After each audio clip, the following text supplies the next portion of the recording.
2024 की पहली किताब का रिव्यू नहीं कहेंगे, एनालिसिस करने का समय आ गया। बहुत टाइम ले लिया मैंने रिव्यू करने में, एनालिसिस करने में। 1 महीना हो गया इसे ख़त्म किए हुए। मनुस्मृति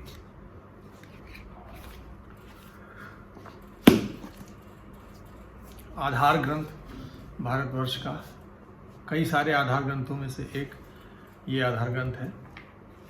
इसको पढ़ने में तो ज़्यादा 3 महीने करीब लग गए मुझे, लेकिन क्योंकि है भी मतलब बढ़िया चीज़, कुछ इससे लगाव अलग है। ये वो चीज़ है जिसपे भारत में आज भी हो रहा है। आपकी दिनचर्या में, मेरी दिनचर्या में, हम लोग आचार विचार में भी इसी से इन्फ्लुएंस होकर काफ़ी सारे काम करते हैं, जो कि हमें पता ही नहीं चलता है कि यार ये आए कहाँ से हैं। और इसलिए पढ़ने में समय भी लगा। प्लस ये कहानी नहीं है तो और समय लगता है, क्योंकि हर एक श्लोक, संस्कृत का श्लोक एक नियम है और नियम की तरह उसे पढ़ना होता है। कोशिश करो कि थोड़े दिन याद भी रख सको। तो इसको पढ़ने में टाइम लगा मुझे। मैं जानबूझ के टाइम ले भी रहा था कि थोड़ा पढ़ा, समझा, थोड़ा सा उसके ऊपर सोचा कि यार ये ऐसा क्यों कहा गया होगा, ऐसा क्यों लिखा है। तो करते करते 2.5-3 महीने का समय मुझे लग गया इसे पूरा खत्म करने में। ऐसा नहीं कहूँगा बहुत ज़्यादा रिसर्च कर ली, बहुत ज़्यादा पंडित हो गए इसके, बहुत ज्ञानी बन गए मनुस्मृति के, ना बिल्कुल नहीं। मैंने एक बहुत तार्किक दृष्टि से मनुस्मृति को पढ़ा है। मैंने इससे कुछ भी ज्ञान लेने की कोशिश नहीं की है और मैंने उस दृष्टि से भी नहीं पढ़ा कि ये मुझे कुछ अलग बता देगी जो आज की ज़िंदगी में मुझे काम आएगा।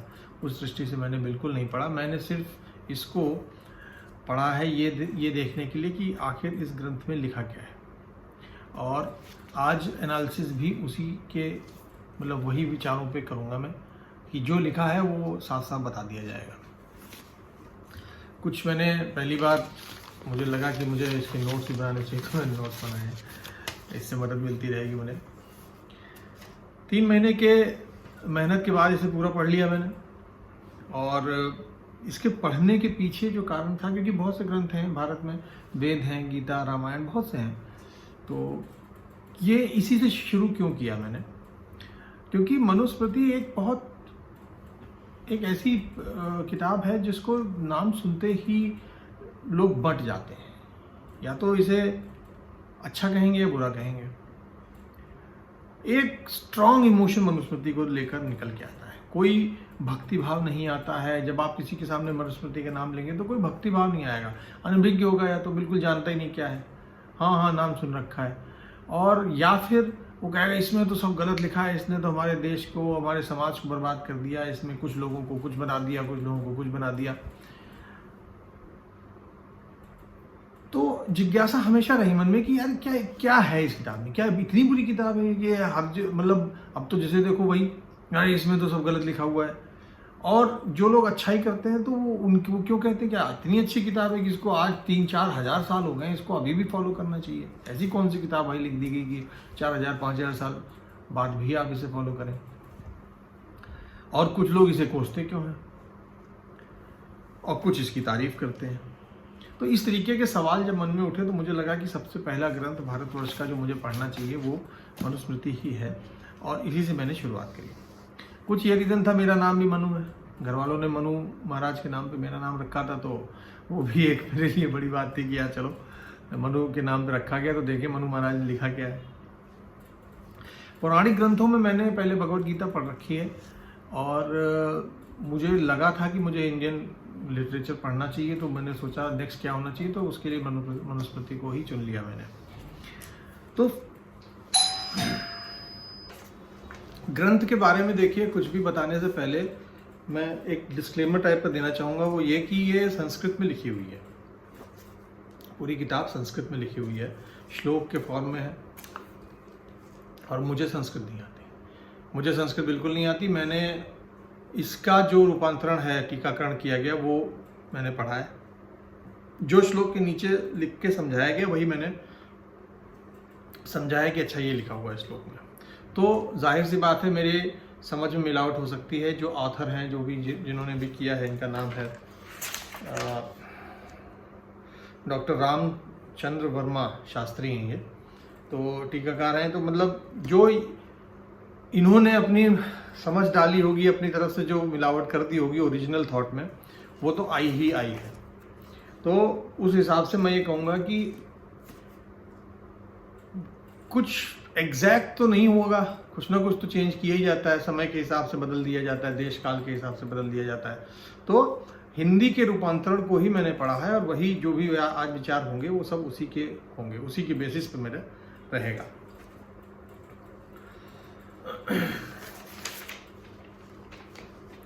ग्रंथ के बारे में जो कुछ कहने के लिए मेरे पास मैं शुरुआत करूंगा कि इसमें क्या लिखा है, किसने इसे लिखा है और किसके लिए लिखा गया है। आसान शब्दों में अगर हम इन्हीं तीनों से प्रश्नों का जवाब दें, आसान शब्दों में इसमें जीवन जीने के और समाज को सुचारू रूप से चलाने के लिए आवश्यक नियम है। तो इसमें ये लिखा हुआ है, जीवन जीने के नियम, समाज को कैसे चलाया जाए उसके नियम है। मनुस्मृति यूं नाम से स्मृति है, मतलब इसकी किसी अपनी मतलब ये स्मृति के रूप में है, मतलब ये पब्लिश्ड फॉर्म इसका बहुत बाद में आया होगा।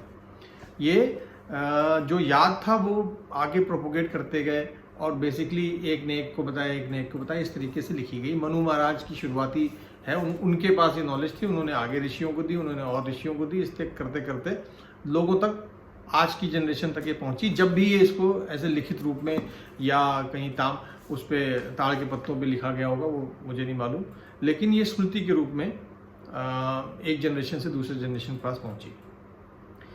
गुरु शिष्य परंपरा की कारण भी ये आगे बढ़ी, क्योंकि गुरु अपने शिष्य को बताता था, फिर वो जब शिष्य आगे बढ़ के अपने शिष्यों को बताता था। इस तरीके से मनुस्मृति आज तक जीवित रही है हमारे यहाँ। अच्छा, इसको लिखित रूप में कब लाया गया, इसके बारे में किताब में कुछ नहीं लिखा है। इसको लिखित कब किया गया कोई मेंशन नहीं है सर। मनुस्मृति को वैसे संपूर्ण संसार के लिए लिखा गया है, मतलब ये पूरे संसार के लिए एक गाइड बुक है, लेकिन यह सिर्फ वहाँ स्थापित हुई जहाँ पे संस्कृत को बोलने वाले और संस्कृत को समझने वाले लोग रहते थे। तो जहाँ कहीं भी संस्कृत बोली जाती थी वहाँ मनुस्मृति को आप उसके नाम के स्वरूप से किसी को कुछ कहेंगे तो वो पहचान जाएगा हाँ किस किताब की बात की जा रही है। एक और प्रश्न बनता है कि इसे कब लिखा गया। तो किताब में स्वयं यह लिखा है कि ब्रह्मा जी ने इसे मनु महाराज को दिया, इसलिए यह सर्वप्रथम ग्रंथ है। तो मतलब कहने का ये कि ये ब्रह्मा जी के द्वारा मनु महाराज को मिली और उसके बाद मनु महाराज ने बाकियों को दी। तो ब्रह्मा जी को इसका ओरिजिनेटर बता दिया गया है ग्रंथ का। लेकिन अगर तार्किक दृष्टिकोण से इसका देखें, इसको थोड़ा विश्लेषण करें इसका, तो ग्रंथ में वेदों का महत्व बहुत बताया गया है। हर मतलब काफ़ी आधा ग्रंथ वेदों पे है, वेद पढ़ना, वेद सीखना, वेद आगे बताना, वेद का स्वाध्याय करते रहना। रामायण महाभारत में कोई जिक्र नहीं है, दूसरे किसी पुराण का कोई जिक्र नहीं, कुछ नहीं, गीता वगैरह कुछ भी नहीं। विष्णु शिव इनका भी बहुत, विष्णु नाम से और शिव नाम से आखिरी के 2-3 पन्नों में किया गया है एक श्लोक में। परमात्मा परमेश्वर का नाम काफी लिया गया है, ब्रह्मदेव का नाम लिया गया है, देवताओं के नाम लिए गए हैं, वायु देवता, इंद्र देवता, कहीं कहीं, सब जगह नहीं, कहीं कहीं। तो मैं ये मान सकता हूँ कि इसको वेदों के संकलन के बाद ही बनाया गया, वेद के बाद मनुस्मृति आई है, इतना तो पक्का है। रामायण और महाभारत से पहले आई होगी, इतना भी मुझे ऐसा लगता है, या फिर जानबूझ के उन ग्रंथों के नाम नहीं लिखे गए इसमें। दूसरे किसी विश्वामित्र का नाम आता है और वशिष्ठ का नाम आता है, तो या तो जानबूझ के रामायण महाभारत को इससे हटा दिया गया, क्योंकि विश्वामित्र रामायण, और अगर वो है तो रामायण का भी, राम का भी नाम होना चाहिए, राम का नाम नहीं लिया गया, ऋषियों के नाम सारे लिए गए। तो वेद तो हो चुके थे तब तक, इतना तो पक्का है, वेदों के बाद ही लिखी गई है। लेकिन एग्जैक्टली ये कहाँ है ये नहीं बता सकते, कोई नहीं बता सकता। मनुस्मृति की ओरिजिनल कॉपी तो पता ही नहीं किसी को कहाँ है, तो इसको डाइसेक्ट करने पे भी आपको एग्जैक्टली नहीं पता चलेगा किस कालखंड में ये लिखी गई, किस राजा के अंदर लिखी गई। ऐसे लिखा गया कि शुरुआत से चली आ रही है। सबसे पहले मनु महाराज है, उन्होंने बताया समाज कैसे चलाना है, लेकिन मनु महाराज ने बताना ऐसे शुरू किया जैसे समाज पहले से एस्टैब्लिश है। ये भी नहीं है कि वो पहले आदमी है, समाज पहले से बन चुका है, पहले से एस्टैब्लिश्ड है, तो उसके नियम बताए जा रहे हैं, विच मीन्स कि समाज पहले से स्थापित हो रखा है।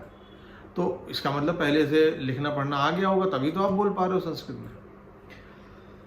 कब लिखा गया इसका कुछ क्लैरिटी नहीं है इस पर। और किताब के स्ट्रक्चर के बारे में कुछ बात कर लेते हैं कि इसके अंदर कैसे क्या लिखा गया है। इसमें 12 अध्याय हैं। हर अध्याय में ढेर सारे नियम है और कुछ नहीं, सिर्फ नियम, धनाधन नियम, एक के बाद एक नियम। कुछ में ज्ञान है, कुछ में नियम है। ज्ञान सिर्फ पहले अध्याय में है, बाकी में नियम लिखे हुए हैं। शुरू के अध्याय सृष्टि की संरचना, प्राणी जगत का स्वरूप और भिन्न प्रकार के प्राणियों के बारे में बताता है। मतलब एक अध्याय आप ये मानिए कि 25, 30 या 50 श्लोक जो है उनमें जगत कैसे, जगत की संरचना कैसे हुई, प्राणी जगत क्या है, मैमल्स, एम्फीबियंस, ह्यूमन्स, एप्स, इनमें जो डिवीजन मॉडर्न साइंस ने किए हैं वैसे मनुस्मृति में भी किए गए हैं अपने समय के हिसाब से, कि कौन कौन से अंडे से पैदा होने वाले, पेट में पलने वाले, स्तनपाई, इस तरीके से इन्होंने भी किया है। मकड़ों को, केकड़ों को, मछलियों को, हर एक चीज़ तरीके के जीवों को इन्होंने डिवाइड किया है। तो उस तरीके से प्राणी जगत का डिवीजन मनुस्मृति के पहले अध्याय में है। भिन्न मुख्यतः से प्रथम अध्याय में श्लोकों में लिखा। प्रथम अध्याय में यह भी पता चलता है कि जो भी श्लोक कहे जा रहे हैं वो मनु नहीं कह रहे हैं। हाँ, ये भी बात एक आई है। मनु से कुछ आते हैं ऋषि मुनि लोग पूछने कि भाई आप हमें बताइए कि मनुस्मृति का ज्ञान हमें दीजिए, तो वो मनु कहते हैं मैं बताता हूँ। शुरुआत में कुछ कुछ बोलते हैं। उसके बाद उनके भृगु हैं, भृगु उनके शिष्य हैं या पुत्र हमें नहीं मालूम, भृगु से कह दिया जाता है। भृगु को मनु ने कहा कि मैंने इनको मनुस्मृति पूरी तौर पर बता रखी, आगे का काम भृगु जी करेंगे। अब यहाँ पे ये भी क्लियर नहीं है कि एक्चुअल में भृगु लिखते हैं या मनु बोल रहे हैं। तो ये एक ही समय पे चीज करी गई है या भृगु ने मनु से सीख के 200, 300, 400 या उसके बाद में कभी की है कि भाई ये मनुस्मृति मिली है लेकिन मैं बोल रहा हूँ, मुझे मिली है मेरे गुरु या मेरे पिता या जो भी है उनसे। तो इस तरीके से जहाँ से शुरुआत हुई है इस ग्रंथ की ये नहीं बताया गया, बिल्कुल भी नहीं। न समय काल लिखा गया, विक्रम, संवत्सर, कुछ नहीं है ऐसा। जानबूझ के मुझे लगता किया गया ताकि कोई पता ही ना कर पाए कि ये स्टार्टिंग पॉइंट था। हमेशा ये बता दिया कि तो हमेशा से रही है ना। ये एक तरीका भी होता है लोगों का कि भाई ये तो हमेशा चिरंतन काल से, हमेशा से यही ऐसे ही रहा है, यही सत्य है, यही इसी को मानना चाहिए। तो ये एक तरीका है लिखने का। अच्छा, उस समय एक और चीज जो मुझे लगी कि जो भी सृष्टि की रचना के बारे में इसमें लिखा हुआ है, पहाड़, झरना, नदी या कुछ भी जो भी दिख रहा है लोगों को आंखों से, वो उतनी ही सृष्टि बताई गई है जितना आंखों से दिख रही है। उस समय के लोग जिसको और जितने को सृष्टि मानते थे उसकी रचना ब्रह्मा ने कैसे की यह भी प्रारंभ अध्याय में बताया गया है। पंच महाभूत जिनसे मिलकर यह प्रकृति बनी है उसका संक्षेप में वर्णन किया गया। पंच महाभूत में धरती, जल, आकाश, वायु, पाताल, मतलब वो जो नहीं जो पंच महाभूत माने जाते हैं, जो बेसिक एलिमेंट्स जो कहे जाते थे पहले। अब साइंटिफिक रिसर्च में तो हम लोगों ने अलग कर दिया क्योंकि मेटल, नॉन मेटल और मिनरल्स और इस तरीके से आ गया, लेकिन पहले पंच महाभूत माने जाते थे। जितना उस समय के लोग अपनी आंखों से देख पाए उसी को समझकर उत्पत्ति का कारण, मतलब मेरा मानना यह है कि जो उन्हें आंखों से दिखा भृगु जी को या मनु महाराज को, उन्होंने उसी को सृष्टि समझा और उसी को फिर अलग अलग डिवाइड कर दिया और उसकी उत्पत्ति का कारण ब्रह्मा जी को बता दिया। और ब्रह्मा जी को ये क्यों कहा गया, तो परम ब्रह्म जो ब्रह्मदेव मतलब परमेश्वर हैं उनकी इच्छा से हुआ। एक और बहुत इंपॉर्टेंट बात इसमें बताई गई है कि ब्रह्म जो है वो ही जब अपने आप को साकार रूप में लाते हैं तो सृष्टि हो जाती है, और जब वो साकार रूप से हटा लेते हैं तो विनाश हो जाता है। मतलब कहने का ये कॉन्सेप्ट इतनी शुरुआत में दे देना पहले ही चैप्टर में। और अगर किसी ने 5000 साल पहले ये सोच लिया है कि जो परम ब्रह्म है, द सोल क्रिएटर, जब वो अपने आप को आकार लेते हैं तो सृष्टि बन जाती है। जब आकार, उनके दो रूप हैं, एक साकार रूप और एक निराकार रूप। साकार रूप में सृष्टि बनती है और हम उन्हीं का हिस्सा हैं। ये सब सृष्टि उन्हीं का हिस्सा है, कोई अलग से कहीं बैठे नहीं है। हम बैठे, ये सोफा, दीवार सब वही है, हम उन्हीं के अंदर ही हैं। तो हम उनके साकार रूप हैं। और जब ये साकार रूप खत्म होता है, निराकार में चले जाते हैं तो प्रलय आ जाती है, वो वापस अपने में खींच लेते हैं। तो उन्हीं की चेष्टा से ये वो खुद ही अपने आप को बांट के साकार रूप लेते हैं और उसी के अंदर फिर हमारी हम जैसे लोगों की जीवों की उत्पत्ति होती है और फिर वापस उन्हीं में हम चले जाते हैं। ये इन्होंने बहुत शुरुआत में बोला है। इसमें बड़ा रिफाइंड थॉट मैं कहूँगा, इससे ज़्यादा रिफाइंड थॉट हो ही नहीं सकता कोई। उत्पत्ति के बारे में ये सोचना कि जो परम ब्रह्म है, जिस वो जब आकार रूप लेता है तो ये ब्रह्मांड, धरती, जल, अब उनको क्या मालूम मिल्की वे, गैलेक्सी हो, ये सब क्या, उन्हें कुछ नहीं मालूम। उन्हें तो धरती, जल, आकाश यही दिख रहा था। तो लेकिन उस समय ये सोचना कि जब प्रभु एक आकार रूप लेते हैं तो ये बन जाता है, वही खुद ही ये बन जाते हैं, विच मीन्स कि अब उसी को हम आज एक्स्ट्रापोलेट कर लें तो जब परम ब्रह्म आकार रूप लेते हैं तो पूरा यूनिवर्स, ब्रह्मांड खड़ा हो जाता है। Multiple galaxies, millions of stars, उसमें जितने एलियन स्पीशीज अगर होंगे तो वो सब उन्हीं के अंदर है। और जब वो अपने आप को समेट लेंगे तो ये मान लीजिए कि जब वो आकार रूप अपना खत्म कर देंगे तो उनकी चेष्टा खत्म हो गई, प्रकृति की सृष्टि भी नष्ट हो गई। तो इसलिए ये कंटिन्यूटी काफ़ी हद तक बनी हुई है, क्योंकि हम जैसे जैसे प्रोग्रेस होती है साइंटिफिक डेवलपमेंट की, उसको एट्रीब्यूट कर लेते हैं कि हाँ ठीक है, कल तक हम सिर्फ सिंध से बंगाल तक मानते थे सृष्टि, आज तुम कह रहे हो मिलियंस और बिलियंस ऑफ स्टार है, तो हमारी थिंकिंग तो लॉजिक तो बिल्कुल सही है कि जब जितनी सृष्टि पता चलती जाए हमारी, हमें अपने हिसाब से, परम ब्रह्म ने सिर्फ आकार रूप लिया तो वो सृष्टि बन गई। तो मुझे ऐसा लगता है ये बहुत बढ़िया रिफाइंड वे ऑफ थिंकिंग है, किसी ने बहुत पहले सोच ली, बहुत मारकाट होने से बचा ली इसने हमारे सब कॉन्टिनेंट में। जिसने भी ये सोचा होगा उसको बहुत, मतलब मैं सलाम करता हूँ उसको, भाई, उस व्यक्ति को। एक और चीज़ का उल्लेख है यहाँ पर, सनातन यज्ञ का भी उल्लेख है, जिसे पढ़कर ये लगता है कि सिर्फ मंत्रोच्चार करके अग्नि में आहुति डालना नहीं, अपितु निरंतर चल रहे समय चक्र को सनातन यज्ञ कहते हैं। मतलब यज्ञ जो है वो, जो हम लोग देखते हैं कि अग्नि जलाकर उसमें स्वाहा करना, वही नहीं है। यज्ञ is a process which is happening all around us. सुबह सूरज का उगना, पूरा दिन चढ़ना, उसमें फिर हमारे पेड़ पौधे, पक्षी और ये सब, क्लाइमेट सिस्टम चलना, धरती का घूमना, ये यज्ञ है। ये पूरा यज्ञ चल रहा है, सनातन यज्ञ। सनातन है, इसका ना आदि था ना अंत था। अब हमारे पॉइंट ऑफ व्यू से, ये इंसानों के पॉइंट ऑफ व्यू से आदि नहीं था, अंत नहीं था, हर समय चलता रहेगा यज्ञ। तो यज्ञ का यहाँ पे उल्लेख ऐसे किया गया है कि ये सिर्फ बैठ के मंत्रोच्चार करना नहीं, यज्ञ इज द इटर्नल प्रोसेस जिसके दम पे हम सब लोग चल रहे हैं।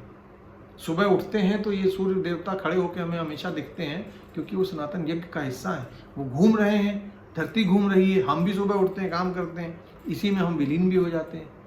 कंजर्वेशन ऑफ एनर्जी की वजह से हम लोग बनते हैं, उसी में विलीन हो जाते हैं, फिर बनते हैं, एनर्जी को मास में कन्वर्ट कर लेते हैं, मास वापस एनर्जी में कन्वर्ट हो जाता है, ठीक है ना।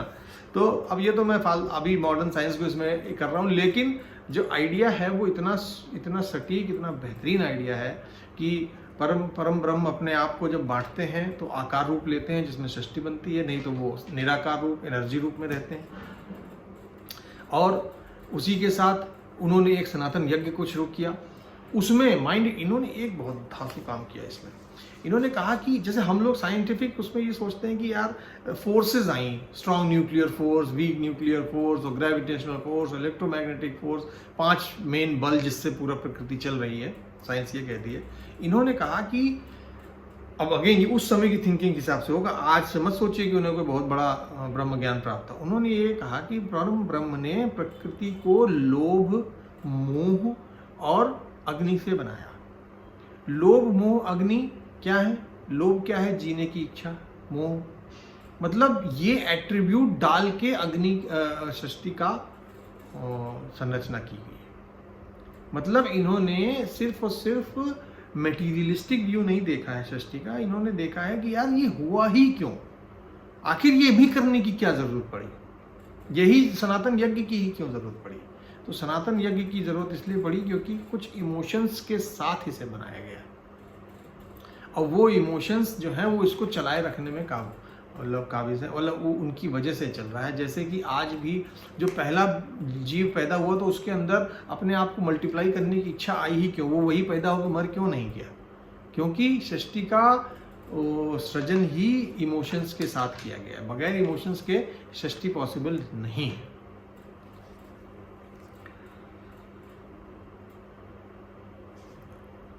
एक और चीज बताई गई है, सबसे पहला समय की गणना, समय को डिवाइड करने का काम मनुस्मृति में दिखाया गया है। कैसे किया गया है कि इसके प्रथम अध्याय में युगों की गणना मानव वर्ष और दैवी, मतलब इसमें एक और चीज़ कॉन्सेप्ट दी गई कि मानव वर्ष और दैवी वर्ष अलग अलग होते हैं। मानव वर्ष, एक दैवी वर्ष में कुछ हजार मानव वर्ष होते हैं, तो युग जो है वो कुछ हजार दैवी वर्ष के होते हैं। उनको कैलकुलेट करके आप मानवों के उसमें भी आप कैलकुलेट कर सकते हो कि एक युग की क्या होगी संख्या।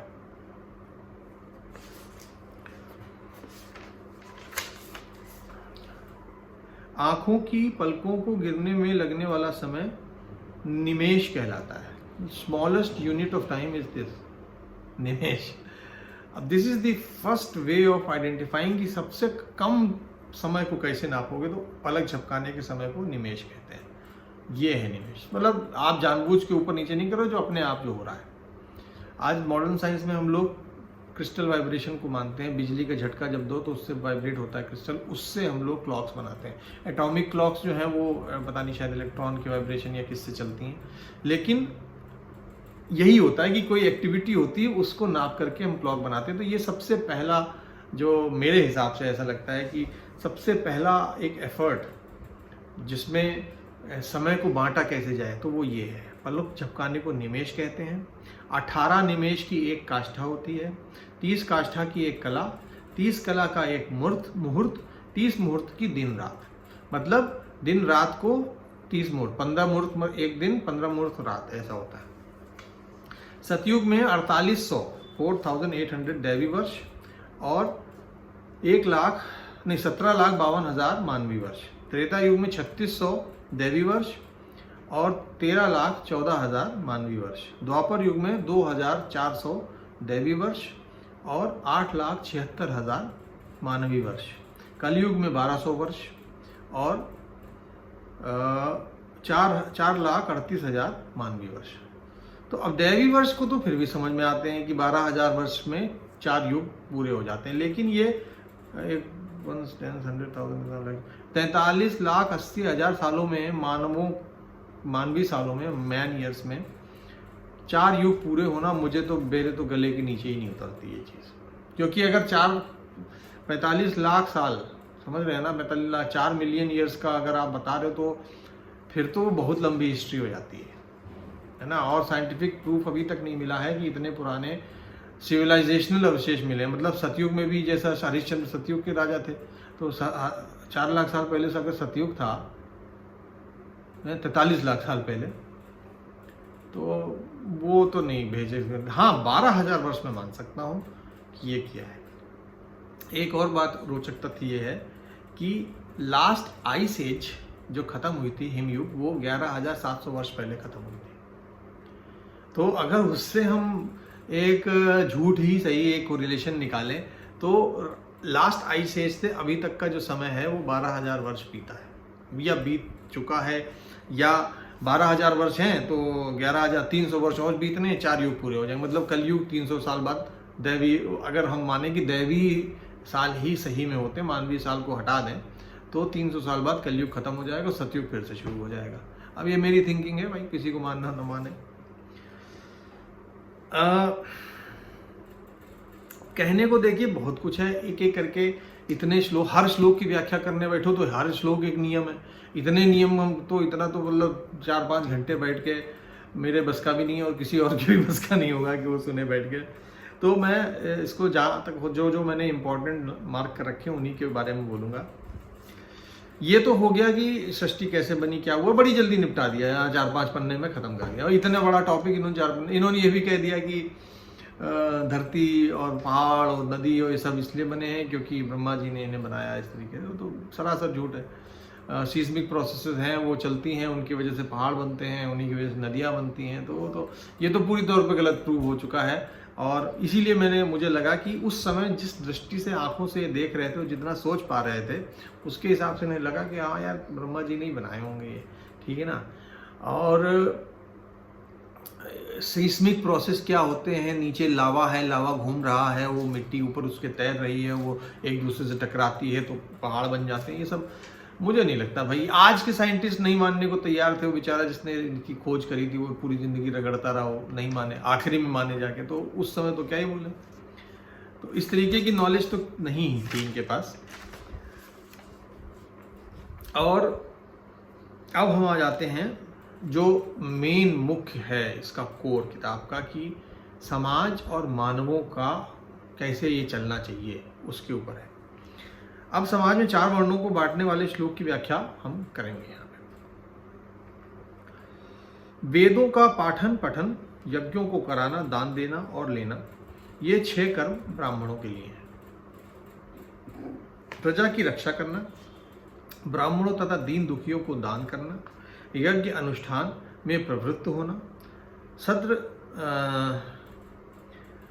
ग्रंथों का अध्ययन मतलब वेदों का अध्ययन तथा विषय भोगों में आसक्त न होना क्षत्रिय का कर्म है। विषय भोग मतलब सांसारिक चीजें।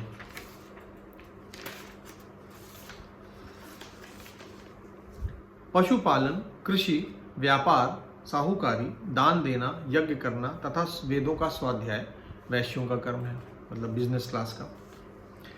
भगवान ने शूद्र वर्ण के लोगों के लिए एक ही कर्तव्य कर्म निर्धारित किया है, बिना ईर्ष्या या द्वेष भाव से सर्वथा मुक्त होकर अन्य तीनों वर्णों की सेवा करना। अब ये सुनने में बहुत खराब लगेगा कि ये क्या कह दिया भगवान ने, ऐसे कैसे कह दिया। आगे पढ़ते रहेंगे, आप सुनते रहेंगे, समझ में आएगा। मनुस्मृति के प्रथम अध्याय में जगत की उत्पत्ति का वर्णन है, दूसरे में गर्भधान व जात कर्म आदि संस्कारों की विधि, ब्रह्मचारियों द्वारा अध्ययन काल में पालन किए जाने वाले व्रत और विद्या समाप्ति पर क्या करना है इसका वर्णन है। ये दूसरे में है और प्रथम में तो सिर्फ और सिर्फ जगत की उत्पत्ति है। तीसरे अध्याय में गृहस्थ आश्रम में प्रवेश करने का तरीका और नियम, मतलब किसको किससे शादी करनी चाहिए, किससे नहीं करनी चाहिए, कितने प्रकार के विवाह होते हैं, श्राद्ध करने की विधि बहुत तरतीबवार बताएगी। श्राद्ध पे बहुत फोकस। कहीं कहीं मुझे ये भी लगता है कि श्राद्ध एक तरीके का हमारी सोसाइटी शुरुआत में डेवलप हुई एंसेस्टर वर्शिप से, मतलब पूर्वजों की पूजा से। फिर धीरे धीरे हम लोग ईश्वरवादी बने कि ब्रह्म ने हमें बनाया, ब्रह्म ने बनाया। पूर्वज पूजनीय है लेकिन उन्होंने हमें बनाया नहीं है। कहीं ना कहीं हम लोग शिफ्ट हुए इसमें। तो हाँ, हिंदुस्तान में क्योंकि ईस्टर्न बहुत सी कंट्रीज, चाइना वगैरह में आज भी एंसेस्टर वर्शिप चलती है और बड़ी पॉपुलर चीज़ है। हमारे यहाँ एंसेस्टर वर्शिप को डिमोट करके श्राद्ध कर्म में कर दिया गया कि भाई श्राद्ध के जरिए आप अपने पितरों को पानी देते हैं, खाना देते हैं, उनको सब है। और उसके बाद हम ब्रह्म इन्हें मानते हैं, भगवान इन्हें मानते हैं। मतलब कहीं ना कहीं एक ब्रिजिंग करी गई जब उन्हें लगा कि एक बहुत ज़्यादा और वायबल फिलॉसफी है कि एक ब्रह्म कोई और है, हमारे पूर्वज नहीं है। क्योंकि हम जब किसी ने देखा यार हमने बच्चे पैदा कर लिए तो हम भगवान कैसे हो सकते हैं। तो इसका मतलब ये है कि भगवान कोई और है लेकिन हमारे पूर्वज भी पूजनीय हैं। तो मुझे ऐसा लगा कि श्राद्ध का काफ़ी इंपॉर्टेंस इसमें दिया गया है, विच मीन्स कि एंसेस्टर वर्शिप को श्राद्ध में कन्वर्ट किया गया कि भाई श्राद्ध मनाइए, अपने पूर्वजों को तृप्त कीजिए। और उसके विधि बाद दनादन भाई इतने श्लोक, ये देना चाहिए, ये नहीं देना चाहिए, ऐसे ब्राह्मण बुलाने चाहिए, ऐसे नहीं बुलाने चाहिए, मतलब पूछो मत। योग्य वधु चुनने के नियम इतना डिटेल में दिए गए कि पूछे मत कि कैसी लड़की चुननी हुई चाहिए आपको। अगर मौका लगे तो मैं बताऊंगा एग्जैक्टली। अब है तो बहुत कुछ, लेकिन हम आज भी उनमें से कुछ फॉलो करते हैं, कुछ नहीं करते हैं। मैं ये कहूंगा कि हम 40% फॉलो करते हैं, बाकी सब त्याग दिया। 60% हम भूल चुके हैं, हम कुछ नहीं करते। एक और जो सबसे खराब बात मनुस्मृति में लिखी है, जो आज के समय में बहुत खराब लगती है, वो ये कि जाति के बाहर शादी करना, वर्ण के बाहर शादी करना मनुस्मृति अलाउ नहीं करती, चाहे जो हो जाए। मतलब उनके हिसाब से ये तो करना ही नहीं चाहिए। और जो कर लेता है तो जो औलाद पैदा होती है वर्ण संकर पैदा होती है। वर्ण संकरों के साथ फिर वो धीरे धीरे जात कर्म नष्ट हो जाते हैं, आपके अंदर कोई गुण नहीं बचता उनके हिसाब से ये। पर मैं ये भी कहूंगा कि वर्जित कुछ नहीं है। ऐसा नहीं है कि तुमने शादी कर ली तो अलग कर दिया होगा ना, आपके ऊपर है, कोई बात नहीं। If you choose to marry out of your caste और वर्ण, देन इट्स फाइन, आप करिए। लेकिन फिर आपको उस कास्ट के या आपके बच्चों को उस कास्ट के बेनिफिट नहीं मिलेंगे। जो भी आपके नियत कर्म है वो भी डिसाइड नहीं रहेंगे। आपको जो आपको उस पुण्य फंड मिलना, so called, I don't know, जो भी बाहर परलोक में, वो भी नहीं मिलेगा। लेकिन वर्जित कुछ नहीं, आपको अलग नहीं किया जाएगा, मारा नहीं जाएगा, काटा नहीं जाएगा, ऐसा कोई नहीं। इट्स अ गाइडलाइन, आपको नहीं करना चाहिए। लेकिन अगर कर लिया तो ओके भाई, अब कर ही लिया तुमने, क्या करें। ये पूरी किताब में वर्जित कुछ नहीं।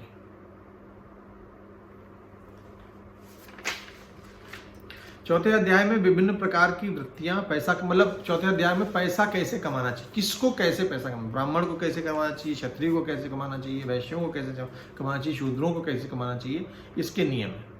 और इतने बढ़िया नियम हैं कि मतलब कितना तौल, कितनी बांट, कितने भाग करने चाहिए, किस चीज़ के सामान बेचते टाइम कैसे बेचना चाहिए, दुकान में कैसे रखना चाहिए, कौन सा सामान कहाँ रखना चाहिए, कितने दाम होने चाहिए किसी सामान के, मतलब इतना डिटेल में समाज को, दुकान को चलाने का सिस्टम इन्होंने बताया है कि पूछो मत। और आप ये देखोगे कि आज भी आप उसे डायरेक्टली अप्लाई कर सकते हो, क्योंकि आज भी कैटेगराइजेशन वही है। जैसे कि खाने का पदार्थ, अब खाने के पदार्थ तो सारे हो सकते हैं, जो भी आज आप चिप्स अगर हमने बना लिए या नाचोस बना लिए तो वो भी खाने के पदार्थ हैं। उनकी गुणवत्ता को नापना, उनके वजन को नापना, वो सब आप तभी डिसाइड है कि ये ऐसे होने चाहिए। इतना डिटेल में है, बहुत बढ़िया लगा वो पढ़ने मुझे इसका कि यार इतना डिटेल में सोच के लिख दिया गया कि घी, तेल और ये सब चीज़ें कैसे करें जाएंगी। 5वें अध्याय में क्या खाने लायक है क्या नहीं ये बताया गया है। शरीर, मन, वस्तुओं आदि की शुद्धि कैसे करनी है, मतलब कपड़े कैसे साफ करें, शरीर को कैसे साफ करें, मन को कैसे साफ करें, खाने को कैसे साफ करें। स्त्रियों के लिए आचरणीय धर्म अनुष्ठान, मतलब स्त्रियों को कौन से कैसा आचरण रखना चाहिए, धर्म अनुष्ठानों में कौन कौन से धर्म अनुष्ठान उन्हें करने चाहिए।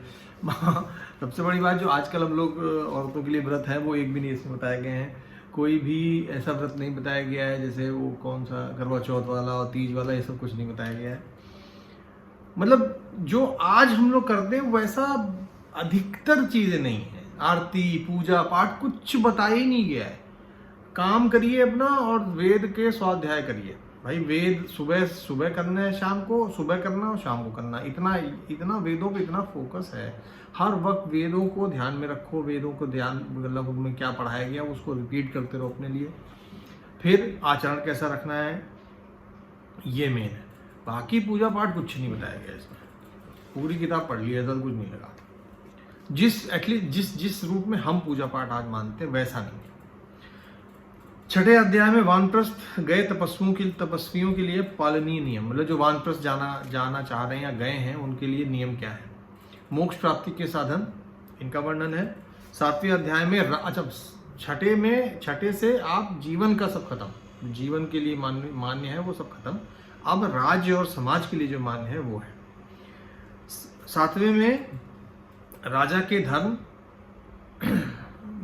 सामान्य विवादों को निपटाने के लिए उसे क्या करना चाहिए, मतलब किसी भी तरह के नियम, चोरी का, हत्या का, ये सब इस तरीके के जो कॉन्स्टिट्यूशनल लॉज होते हैं वो ये 7वें में है, बहुत डिटेल में। साहूकारी के नियम तो बहुत तगड़े हैं। किसने ब्याज दर पे क्या होना चाहिए, अगर ब्याज न लौटाओ तो कितना कैसे होना चाहिए, ब्याज कम लौटाया उसके बदले में आपने श्रम ले लिया नहीं लिया, इस तरीके की चीज़ें डिटेल में। किस तरीके के अपराध का कितनी सज़ा मिलनी चाहिए, कैसी सज़ा मिलनी चाहिए, ये सब इसमें है 7वें में। 8वें में विवादों से संबंधित साक्ष्यों, मतलब 8वें अध्याय में जो गवाह होते हैं उनकी परख कैसे करें, सही गवाह कौन है, किस चीज़ को गवाही माननी चाहिए, किसको नहीं माननी चाहिए, इस तरीके की चीज़ों के बारे में बताया गया है। सत्य का निर्णय गवाहों के ऊपर कैसे, उनकी गवाही से कैसे किया जाए, ये 8वें में है। 9वें अध्याय में गृहस्थ आश्रम के अंतर्गत स्त्रियां और पुरुषों के कार्यों का विभाजन, जुआरियों और आताताइयों को दंडित करने के उपायों के रूप में इन बुराइयों को नियंत्रित करने की विधियां, और वैश्यों और शूद्रों के लिए आचरणीय धर्मों का वर्णन किया गया है। मतलब वैश्य वर्ण अपना धर्म कैसे निभाएं, शूद्रों का धर्म क्या है और वो उन्हें कैसे निभाना चाहिए। 10वें अध्याय में वर्ण संकरों की उत्पत्ति और चारों वर्णों की संकट काल में सामान्य धर्मों के परित्याग तथा कुछ विशेष धर्मों को अपनाने का विधान।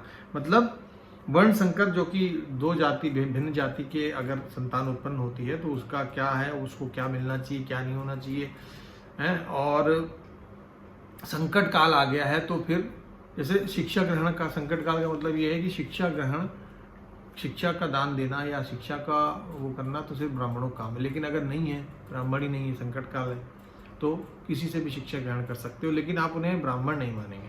जैसे अगर मैं एक क्षत्रिय होकर वेदों को जानता हूँ तो मुझसे शिक्षा ग्रहण कर सकते हो, लेकिन मुझे आप ब्राह्मण नहीं मानेंगे फिर भी, है ना। तो इस तरीके के चीज़ें बताई गई हैं और कई सारी चीज़ें इन्हीं के बीच बीच में आपको बहुत सी चीज़ें छोटी छोटी निकल के आती हैं जो कि बहुत ही वैसी हैं जिनको जितना ज़्यादा मतलब बहुत बड़े टॉपिक में कुछ एक ऑफ शूट सा निकलेगा जिससे आपको लगेगा अच्छा ये इस वजह से आज हम लोग ऐसा करते हैं। जैसे कि अच्छा 11वें अभी खत्म नहीं होता। 11वें अध्याय में सामान्य स्थिति में जानबूझकर किए गए अथवा अनजाने में हो गए और संकट की स्थिति में विवशतावश किए गए पापों का प्रायश्चित है। 11वें अध्याय में तो पापों का प्रायश्चित है भैया पूरी तौर पे, और वही नरक में क्या भोगोगे, कैसे भोगोगे, प्रायश्चित कैसे किया जाता है अलग अलग तरीके से। आप 12वें अध्याय में मृत्यु के उपरांत कर्मों के अनुसार क्या फल मिलेगा और इसका वर्णन, साथ ही मोक्ष के स्वरूप का वर्णन भी किया गया है। पहले अध्याय में मैंने बताया जगत की सृष्टि के बारे में सब कुछ है। ऐसा प्रतीत है कि जिस काल में लिखी गई उस काल में ब्रह्मा को पूजा जाता था। उसके बाद संपूर्ण जगत की संरचना और प्राणी जगत के बारे में वर्णन है। यहाँ पर यह बात स्पष्ट है कि जो आंखों से दिखता है वही बताया गया। मैंने आपको पहले बताया बैक्टीरिया, वायरस या फिर गैलेक्सीज जैसे कुछ भी नहीं मेंशन है, क्योंकि वो आंखों से दिख ही नहीं रही, तो आप बता भी नहीं। नक्षत्र बताए जाते हैं लेकिन नक्षत्र कितने बड़े हैं ये सब नहीं बताया जाता है। ये भी नहीं बताया जाता है कि और उनके नक्षत्रों के आसपास और भी प्लैनेट्स होंगे, ग्रह होंगे, ये भी कोई बात नहीं है। मतलब वो नॉलेज इसमें नहीं दी गई है, जो आंखों से दिख रहा है वही है। सबसे पहले वेद प्रकट हुए, परमेश्वर ने इसके लिए समय फिर समय का सबसे पहले वेद प्रकट किए परमेश्वर ने, इसके बाद समय के विभाग, फिर नक्षत्र, ग्रह, नदी, समुद्र, भूमि प्रकट करी। आज के समय में वैज्ञानिकों ने सृष्टि की उत्पत्ति का वर्णन बेहतर किया है। मनुस्मृति का वर्णन पूरी तरह से त्याग नहीं होगा। मतलब मनुस्मृति ने जो इसका मतलब सृष्टि का वर्णन किया है ये तो त्याग नहीं हो गया, आप इसे आराम से त्यागिए, वो नॉलेज ज्यादा जरूरी है। एक अनोखी बात मुझे ये लगी कि प्रभु ने सृष्टि को चलाए रखने के लिए अपने जगत शरीर की दो भागों, ये तो मैंने आपको पहले बताया था कि दो भागों में बांटा है। समाज को वर्णों में बांटने का काम स्वयं ब्रह्मा ने किया। 4 वर्ण ब्राह्मण, क्षत्रिय, वैश्य और शूद्र हैं। चारों के होने से ही समाज है। इनमें से सबसे कठिन जीवन शैली ब्राह्मण की है, उसी को सबसे अधिक नियम पालन करने पड़ते हैं, ये मानने योग्य बात है इसमें। उसको सब प्रकार के व्यवसाय वर्जित है, कुछ नहीं कर सकता ब्राह्मण। वह सिर्फ वेदों को पढ़ने और पढ़ाने का काम कर सकता है। इसके अलावा जीवन यापन के लिए वह पूजा यज्ञ आदि कराए और कुछ नहीं, या फिर भिक्षा मांगकर खर्चा चलाए। किंतु अगर वह वेद ज्ञानी है या फिर आयु के किसी पड़ाव में वेद अध्ययन छोड़ चुका है तो वह पूजनीय नहीं रह जाता। मतलब अगर कोई ब्राह्मण वेद ज्ञानी नहीं है तो पूजनीय नहीं है वो, फिर आप उसको ऐसे मैं वाला इस तरीके से है। इतना ज़्यादा पढ़ने पे, ज्ञान अर्जन पे फोकस है इस पूरी किताब में कि पूछो मत। हमें लगता है आज इसीलिए हम लोग इतना ज़्यादा पढ़ाई ध्यान देते हैं कि मतलब पढ़ो, क्योंकि ये तब से जो है दिमाग भरा हुआ है। इससे एक और बात ये भी साबित होती है कि किसी भी समय में भारतीय समाज कम से कम मैं मानूंगा 50 से 60% शिक्षित रहा होगा, क्योंकि इसमें से ब्राह्मणों के लिए वेद विद्या नहीं कही गई है, इसमें सबके लिए कही गई है। मतलब 3 वर्ण शूद्रों के लिए नहीं है, शूद्र नहीं पढ़, मतलब उनको पढ़ाने के लिए फिर उनको संस्कार, अच्छा जो संस्कार है वो भी शूद्रों को नहीं कहे गए कि आप कुछ ना करो। इसमें लिखा है कि अगर वो जो अपने मन से जिस भी तरीके से अपना धर्म पालन करना चाहते हैं करें बस, लेकिन अगर आप उनको एक लेवल ऊपर उठाना है तो संस्कार दीजिए, यज्ञोपवीत और शेंडी रखना, वो सभी सब चीज़ें करिए, फिर प्रॉपरली उसे पढ़ने को भेजिए। जब वो पढ़ लेगा, जितने दिन पढ़ेगा, जितने साल पढ़ेगा, उसके हिसाब से उसका वर्ण निर्धारित होगा। ऐसा कहीं कहा नहीं है स्पेसिफिकली कि ऐसा किया जा सकता है, लेकिन हिंट दिए गए कि जन्मना कोई भी बच्चा शूद्र पैदा होता है, लेकिन धीरे धीरे वो जैसे जैसे उसे संस्कार दिए जाते हैं वैसे वैसे वो अब बढ़ जाता है और उसका फिर वर्ण बदलता रहता है। ठीक है, जहाँ पे वो रुक गया, जैसे क्षत्रिय धर्म पे आके रुक गया तो वो क्षत्रिय बन जाता है, वैश्य धर्म पे आके रुक गया, और जिसने कुछ भी नहीं किया, कोई संस्कार नहीं, कोई पढ़ाई लिखाई नहीं, बिल्कुल निपट गंवार, वो शूद्र है। ये इसमें समझ में आता है।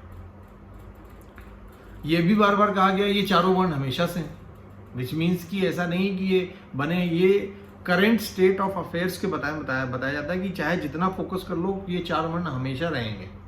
कुछ लोग शूद्र रहेंगे, कुछ लोग ब्राह्मण रहेंगे।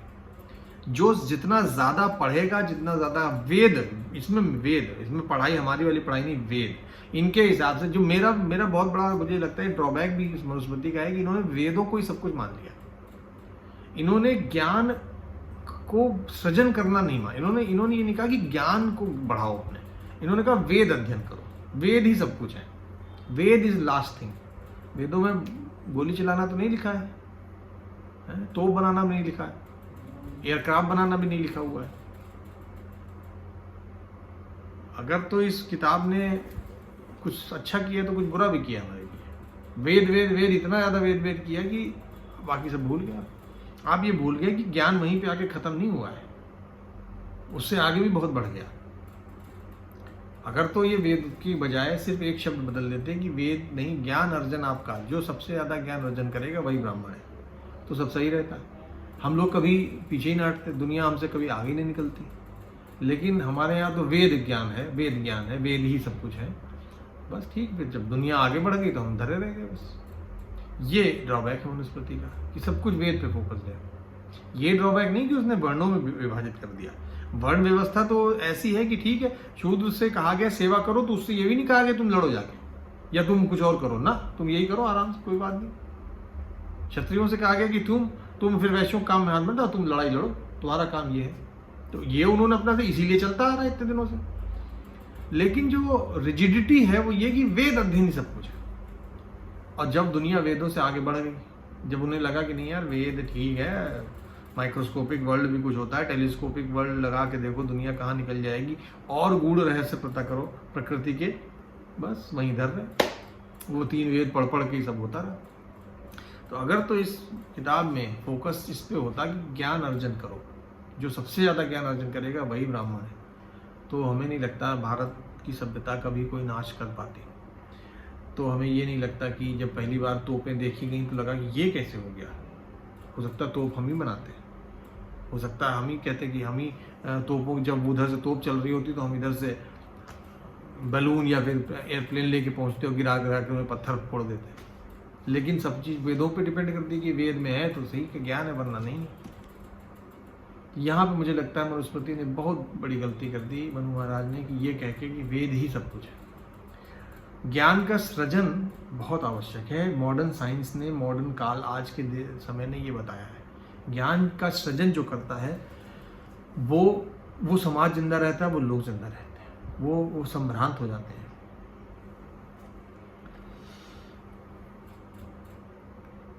एक और चीज जो मुझे लगी कि ब्राह्मणों की जीवन बहुत मुश्किल होता है।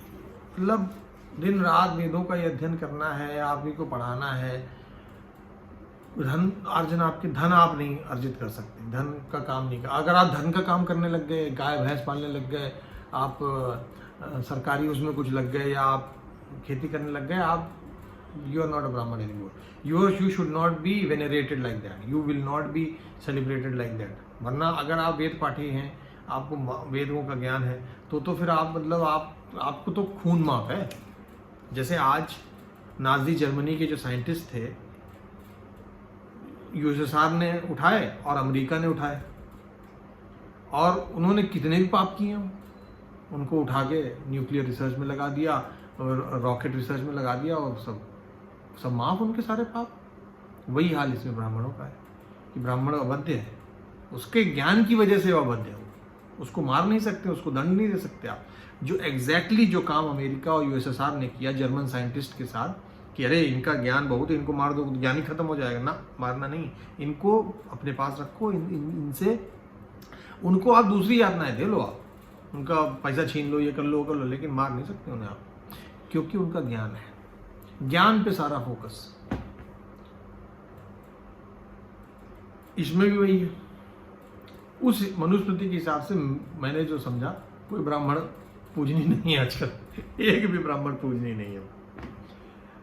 जिस तरीके का जीवन शैली ब्राह्मणों के लिए कही गई, आप मेरे जान में तो कोई ब्राह्मण नहीं करता। पढ़ते हैं, हमें लगता है भाई उनके अंदर अभी भी है, क्योंकि ब्राह्मण सब पढ़ते दिखाते हैं, कोई भी अशिक्षित ब्राह्मण नहीं दिखेगा आपको। लेकिन वो वाली वो नहीं है उनकी कि वो शिक्षा देने में ही है, शिक्षा ग्रहण पे करी, फिर देने में लगा दिया अपना जीवन। वही पूजनीय ब्राह्मण है, उसी को दान भी दिया जाना चाहिए, उसी से सारे काम कराने चाहिए। और मैक्सिमम तो सारे नियम ब्राह्मणों के लिए दिए हैं, जैसे लगता है किताब ब्राह्मणों के लिए लिखी गई है। जैसे ब्राह्मणों के प्राणदान वर्जित है। मैंने कहा ना, अमेरिका ने जब नाजी जर्मनी के साइंटिस्ट उठाए तो कितना भी पाप किया उन्होंने सबको वैसे ही रखा, बड़े बड़े तमगे दिए, अवार्ड बनाए उनके नाम पे। क्यों बनाए? क्योंकि भैया दिमाग है। मनु महाराज ने सिर्फ एक गलती करी, वेदों पे ही सारा फोकस किया कि वेद ही सब कुछ। वेद नहीं यार, आप पढ़ाइए, ज्ञान बढ़ाइए, ज्ञान बढ़ाने का काम है आपका। रोक क्यों दिया आपने उसे? तो भींच दिया यार उसे। यही ज्ञान है, इसी को बार बार रिपीट करते रहो ना, ज्ञान को बढ़ाओ। एक और चीज, ब्राह्मण किसी से भी शादी कर सकता है, किसी भी वर्ण की स्त्री से कर सकता है। क्षत्रिय, वैश्य और शूद्र स्त्री से शादी कर सकता है, वैश्य शूद्र से शादी कर सकता है। ये है इसमें चुतियापा है एक तरीके का। क्यों किया गया मुझे नहीं मालूम, लेकिन किया गया भाई।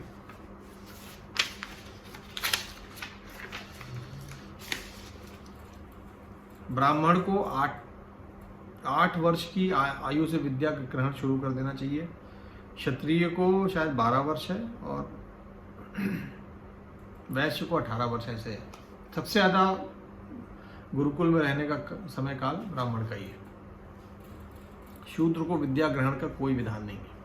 विद्या ग्रहण करने के लिए कुछ संस्कार होने जरूरी हैं। अगर वो संस्कार नहीं किए, उपनयन और वो जनेऊ पहनना और ब्रह्मचर्य व्रत धारण करना, तो विद्या अध्ययन मतलब वर्जित है आपके लिए, ये कहा गया है। अब ये क्यों किया गया, हो सकता है इसके पीछे कुछ कहा हो कि विद्या को जब आप ग्रहण करना हो तो सांसारिक जीवन से हट जाओ और सिर्फ विद्या अध्ययन पे ही लगाओ अपना काम। तो शूद्र अगर तो वो अपने संस्कार ग्रहण करने को तैयार है तो वो विद्या अध्ययन ले सकता है। इसके कुछ एग्जाम्पल ये हैं कि जैसे वाल्मीकि जो है वो महर्षि बन गए हैं, तो ऐसे कई लोग हैं जिनको कहा जा सकता है। पर ये कितना प्रिविलेंट था, कितना आसानी से शूद्र लोग विद्या अध्ययन करके, ग्रहण करके और दूसरे वर्णों में जा सकते थे, इसकी ना मुझे जानकारी है और ना मैंने किसी के मुंह से कुछ ऐसा खास सुना है। तो मैं यही कहूँगा कि चूंकि ये रिजिड होता चला गया, ब्राह्मण अपने बच्चे को ब्राह्मण ही बनाता था, क्षत्रिय बनाता, तो शूद्र के बच्चे शूद्र ही रह जाते होंगे। यही हुआ ही है, मैं तो यही दिखता है। तो ऑल्दो प्रावधान है, लेकिन प्रैक्टिकल में ऐसा होते मुझे नहीं लगा होगा। अब ये कहाँ तक सही था, कहाँ तक नहीं सही था, ये तो भाई अब हम सभी समाज के हिस्से हैं, आप जान लो कैसे क्या है, कितना सही था, कितना उससे फ़ायदा हुआ, कितना नहीं हुआ, हम नहीं बता सकते। आपका अपना विवेक है। हम तो क्षत्रिय हैं, हम तो 1% ही रह गए पॉपुलेशन की। इतना लड़े, इतना मरे कटे हैं कि हम लोग मुश्किल से 2% होंगे पॉपुलेशन के। लोग कहते हैं कि इन्होंने राज किया। राज क्या किया? हम ही मर करते थे भाई, हमारी गर्दनें उड़ती थी हर चीज़ में, तो जाहिर सी बात हम कम रह गए। तो कितना इस चीज़ को फॉलो करने में हमें फ़ायदा हुआ हमें नहीं मालूम। हो सकता है आज हम लोग 60% होते हैं, लेकिन नहीं, हम लोगों को तो लड़ना था, हमें तो रक्षा करनी है, हमारा धर्म है। और आज भी अगर खड़े हो जाएंगे तो हम लोग लड़ने आ जाएंगे। तो मुझे ऐसा लगता है कि कुछ चीज़ें इस किताब की पूरी तौर से त्यागने योग्य हैं और कुछ चीज़ें अभी भी बरकरार रखने योग्य हैं। कोई बालक जन्म से शूद्र ही होता है। जैसे जैसे उसके संस्कार पूरे होते जाते हैं वह जातिगत गुण अपनाने लगता है। क्षत्रियों के समाज का संचालन और रक्षा का काम करना चाहिए। वेदों का अध्ययन भी आवश्यक है। वैश्यों को व्यवसाय, कृषि, पशुपालन से जीवन यापन करना चाहिए। वेद अध्ययन उनके लिए आवश्यक है। शूद्रों को सेवा करके जीवन यापन का विधान लिखा गया है। मनुस्मृति में श्राद्ध का बहुत महत्व। अरे श्राद्ध पे तो पूछो मत। अब कुछ किताब को लेकर, किताब में जो चीज़ें मुझे दिखी वो मैं बताता हूँ, जो मुझे थोड़ी अलग सी लगी। एक जैसे मैं पढ़ता हूँ सीधे सीधे, कुछ लोगों के विचार में धर्म और धन ये दोनों ही कल्याणकारी अर्थात मनुष्य के लिए कामना प्राप्ति करने योग्य हैं। कुछ दूसरे विचारकों के अनुसार काम और धन ही मानव जीवन का लक्ष्य है। मनु महाराज का इस संबंध में कथन है कि वास्तव में धर्म, अर्थ और काम ये तीनों ही मानव जीवन के लिए उपयोगी होने का कारण प्राप्त हैं। मतलब धर्म, अर्थ और काम। काम मतलब जो कर्म आप करते हैं, चाहे वो गृहस्थ जीवन में सेक्सुअल लाइफ एंजॉय करना, दिन भर के काम। अर्थ मतलब जो आप ये फाइनेंशियल ट्रांजैक्शंस करते हैं, और धर्म मतलब जो आचरण रखते हैं। ये तीनों ही उपयोगी हैं।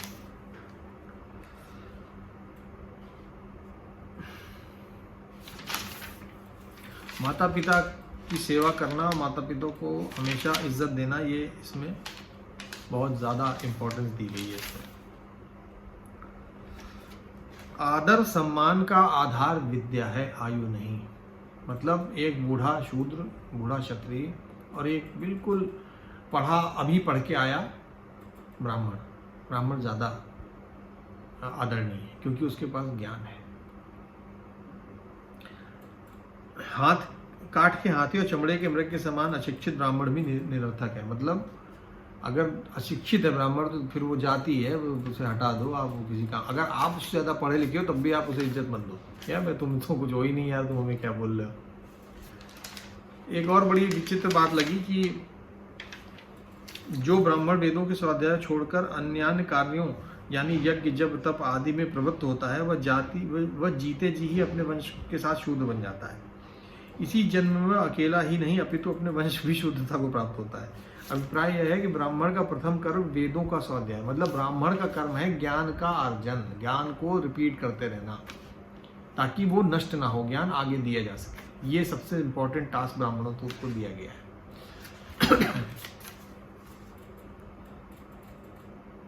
अब एक विचित्र सा नियम है, यदि स्वप्न में अनचाहे ही, मतलब ब्रह्मचारी की बात कर रहे हैं जो अभी ब्रह्मचार्य व्रत में है, ब्रह्मचारी का वीर्य गिर जाता है, मतलब स्वप्न दोष हो जाता है, तो उसे चाहिए कि स्नान करके सूर्य का पूजन करे और 3 बार पुनर्मामित्व ने पता नहीं क्या है इस ऋचा का पाठ करे।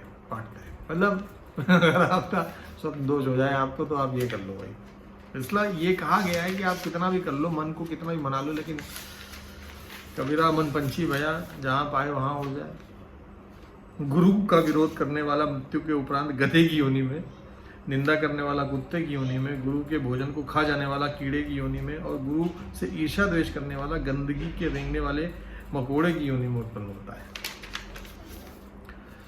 ब्रह्मचारी गुरु के पुत्र के समान आदर सम्मान अवश्य करे, परंतु गुरु पुत्र को अपने पिता के शिष्य से शरीर मलवाने, स्नान करवाने, उससे अपना उच्छिष्ट प्रदान करने तथा उच्छिष्ट मतलब जूठा, उससे पैर धुलवाने जैसे सेवा कार्यों का अधिकारी न बने। यह अधिकार तो मात्र आचार्य को ही प्राप्त, मतलब आचार्य पूरी सेवा ले सकता अपने शिष्यों से। भाई हम तो सिखा रहे हैं, हम तो हमारी मालिश भी करो, तुम हमें दबाओ भी बैठ के। खैर चलो वो जमाने में चलते, क्योंकि आचार्य और तो कुछ लेते नहीं तुमसे, भिक्षा करके लाओ और हमारा काम करो, हम तुम्हें ज्ञान दे देंगे। एक चीज़ इसमें बहुत इम्पोर्टेंट है, मैं वो बताना चाहूँगा, वो ये है कि इसमें क्या है कि धर्म क्या है। सर्वथा धर्म अधर्म का निर्णय अथवा धर्म की प्रतीति वेदों से करनी चाहिए। मतलब सबसे पहले वेदों में देखो जो धर्म है, यदि कहीं वेद से प्रतीति नहीं हो पाती तो शास्त्र को प्रामाणिकता देनी चाहिए।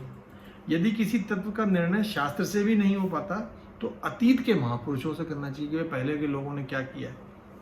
यदि वहाँ भी सफलता नहीं तो अपने समय के साधु पुरुषों में देखिए कि ये लोग जो अच्छे लोग हैं ये क्या कर रहे हैं। यदि वहाँ भी स्पष्ट नहीं हो पाता तो अपनी आत्मा को साक्षी मानकर निश्चय करना चाहिए।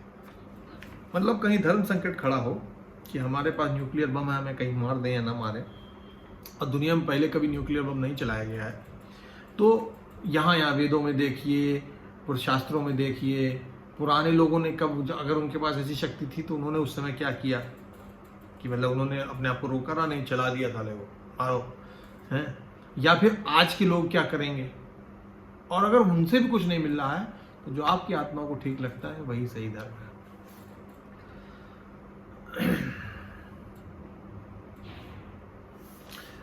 एक इसमें और चीज लिखी थी, मैं एग्जैक्ट श्लोक नहीं ढूंढ पा रहा हूं, वो ये कि जो समय और काल के अनुसार सही लगे वही धर्म होता है। जो आप जब वेद लिखे गए थे उस समय काल कुछ और था, और आज के समय में अगर वो चीज़ नहीं सही बैठ रही है तो उसको त्यागना ही धर्म है। ये इसमें लिखा हुआ है इस चीज़ को, ये बहुत अच्छी बात लिखी है इसमें। मांस भक्षण सबके लिए अलाउड है, ब्राह्मण भी खाएं, कोई पाप नहीं। कुछ तरीके से है, मांस भक्षण, मांस को देवों को चढ़ा के ही मांस खाना चाहिए, ऐसे सीधे नहीं खा लेना चाहिए, लेकिन मांस भक्षण अलाउड है। विवाह और मैथुन के लिए, मतलब शादी और सेक्स के लिए उपयुक्त कन्या वही है जो माता की 7 पीढ़ियों से और पिता के गोत्र से भिन्न हो। मतलब माता की 7 पीढ़ियों में रिलेशनशिप ना हो और पिता के गोत्र से भिन्न हो। हमें लगता है जेनेटिक डिसऑर्डर्स तब तक लोगों को पता चल गए थे कि अगर बिल्कुल क्लोज रिलेशन में शादी कर लोगे तो कुछ ना कुछ गड़बड़ हो जाएगी बच्चे में, कुछ ना कुछ उसमें जो है दोष आने लगेंगे। तो ये इन्होंने लिख रखा है। ब्राह्मण, क्षत्रिय और वैश्य जाति को ब्रह्मचारी को ऐसी ही कन्या से विवाह रखना चाहिए। देखो, निम्नोक्त 10 प्रकार के कुलों की कन्या से ब्रह्मचारी को कभी विवाह नहीं करना चाहिए। ये बात ध्यान सुनिएगा। कर्मकांड तथा संस्कार आदि से पतित, मतलब जहाँ कर्मकांड और संस्कार नहीं होते वहां नहीं करनी चाहिए। पौरुष रहित, मतलब कायर लोगों में नहीं करनी चाहिए। वेद पाठ न करने वाले, जहाँ वेद का पाठ ना होता वहां न करो। बड़े रोमों वाली चीज, दाढ़ी मूछ निकलती है, जिस खानदान में स्त्रियों की दाढ़ी मूछ निकलती है वहां न करो। बवासीर रोग से ग्रसित, मतलब अगर घर में बवासीर का रोग है तो वहां पे भी शादी नहीं करनी चाहिए। क्षय रोग से ग्रसित, ठीक है। मंदाग्नि के शिकार, मृगी रोग से ग्रसित, श्वेत कुष्ठ मतलब सफेद दाग, गलित कुष्ठ मतलब यानी क्या होता हमें नहीं मालूम, गलित कुष्ठ होता होगा, मतलब इन लोगों से बिल्कुल भी शादी नहीं करनी, इनके घरों में ही शादी नहीं करनी चाहिए।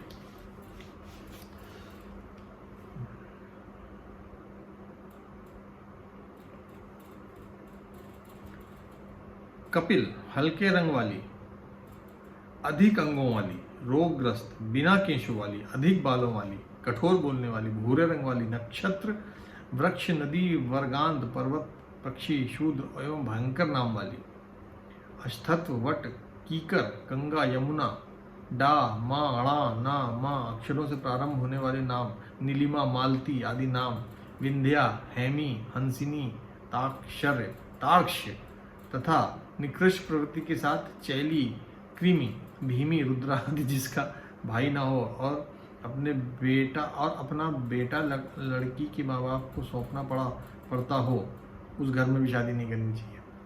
जिसके पिता की सह जानकारी ना हो, मतलब पिता का पता ना हो कि पिता कौन है, उससे भी शादी नहीं करनी चाहिए। ऐसे नियम इसमें इतना डिटेल में है, जो पढ़ना चाहे पढ़ ले, इंडेक्स बना रख ले। मनुष्य के पितर विधि पूर्वक समर्पित मछली के मांस को 2 महीने, मृग के मांस को 3 महीने, मेंढे के मांस से 4 महीने, मतलब जो मांस चढ़ाएंगे उससे इतने महीनों तक वो पितृ शांत रहेंगे।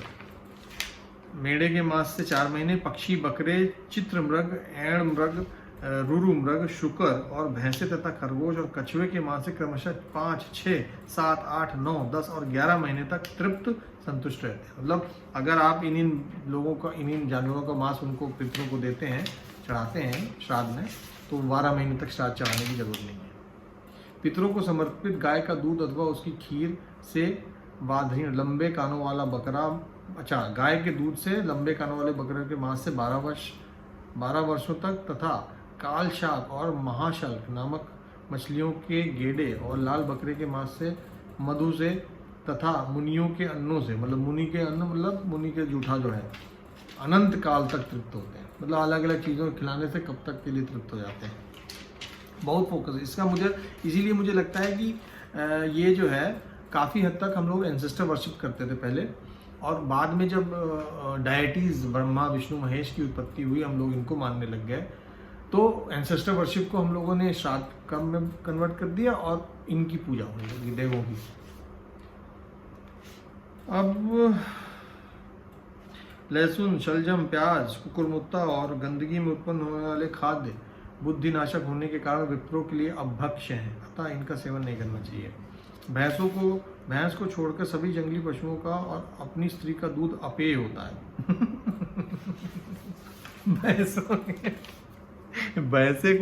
भैंस को छोड़कर सभी जंगली पशुओं का और अपनी स्त्री का दूध अपेय होता है। सभी गट्टे, गले सड़े पदार्थ भी अभक्ष्य होते हैं। सभी खट्टे, मतलब उसमें सिरका भी आ गया, सिरका नहीं पी सकते हो, अतः इन सबको छोड़ देना चाहिए। दही और दही से बनने वाले पदार्थ, रायता, मट्ठा और लस्सी के अतिरिक्त पापड़ी, पकौड़ी आदि उत्तम पुष्पों, कंदमूलों और फलों से बनने वाले पदार्थ, अचार, चटनी, मुरब्बा तथा जैम आदि त्याज्य न होकर भक्ष्य, मतलब ये खाए जा सकते हैं। इनके सेवन करने में कोई दोष नहीं है। अरे यार बहुत नियम है यार, इतनी बड़ी नियम ही मैंने ऐसे लिख रखे हैं। कहाँ कितने नियम है उसमें बता दें। मनुष्यों के लिए निम्नोक्त शुद्ध करने वाले, मतलब जो निम्नलिखित है ये शुद्ध करने वाले काम है। ज्ञान, तप, अग्नि, आहार, मिट्टी, मन, पृथ्वी, लीपापोथी मतलब यज्ञ, वायु, कर्म, सूर्य और काल। मतलब ज्ञान से मनुष्य शुद्ध हो जाता है, तप करने से शुद्ध हो जाता है। तप मतलब क्या, किसी चीज़ के लिए आपने जो मेहनत करी वो तप है। आहार, अच्छा खाने में शुद्धता ले आइए, खाने को संकुचित कर लीजिए, रोक लीजिए तो आप शुद्ध हो जाएंगे। मतलब कोई बीमारी हो गई, पेट खराब हो गया, कुछ हो गया तो खाने को कंट्रोल करो, सही हो जाओगे। मिट्टी जैसे पॉटी गए तो मिट्टी से हाथ धोए। माइंडेड, मिट्टी इसमें है, राख से नहीं कहा गया, मिट्टी से कहा गया हर जगह, राख तो बाद में आई है। मन को शुद्ध कर लिया तो शुद्ध हो जाओगे। पृथ्वी पता नहीं है पृथ्वी क्यों है। लीपापोती मतलब यज्ञ, मतलब लीपापोती मतलब जैसे किसी जगह आपने लीपा गेरू लगाया, वो लगाया, यज्ञ वेदी बनाई तो सब सफाई करनी पड़ती है तो उसे यज्ञ कहते हैं। वायु, हो सकता है पादने को वायु कह रहे हैं। कर्म से भी शुद्ध हो सकते हैं आप। सूर्य, धूप में बैठने से शुद्ध हो सकते हैं। और काल, समय आपको शुद्ध कर देगा। मतलब अगर आप निर्वासित कर दिए जाएं, एग्जाइल दे दिया जाए तो जो काल आप बिताएंगे उससे आपका शुद्धि हो सकती है। वास्तव में सभी प्रकार की पवित्रताएं से सबसे अधिक महत्व अर्थ की पवित्रता का है। मतलब कमाई की पवित्रता। आप किसी को झूठ, अब मतलब जिसे कहते हैं ना, बेईमानी वाली कमाई नहीं होनी चाहिए। बेईमानी तो खैर उर्दू शब्द है, वो तो ईमान तो कुछ और ही मतलब रखता है। लेकिन जो फाइनेंशियल ट्रांजैक्शन में जो प्योरिटी है उससे बड़ी प्योरिटी कोई नहीं है सफाई। विद्वानों की क्षमा से, यज्ञादि कर्तव्य कर्म न करने वाले के दान से, अच्छा विद्वानों को की क्षमा से, यज्ञ आदि कर्तव्य कर्म न कर सकने वालों की दान से, और गुप्त रूप से पाप करने वालों की जप से, तथा वेद विद्या के पंडित की तप से शुद्धि होती है। मतलब विद्वानों की क्षमा से, अगर विद्वान व्यक्ति है उसके साथ कुछ गड़बड़ हो गया तो वो क्षमा कर दे तो वो शुद्ध है। क्षमा जो है वो जितना करेगा उतनी शुद्धि उसकी होगी। बड़े नियम हैं, कितने नियम इसमें बताएं, पूरा दिन लग जाएगा। इतने नियम तो हम भी नहीं बोल पाएंगे।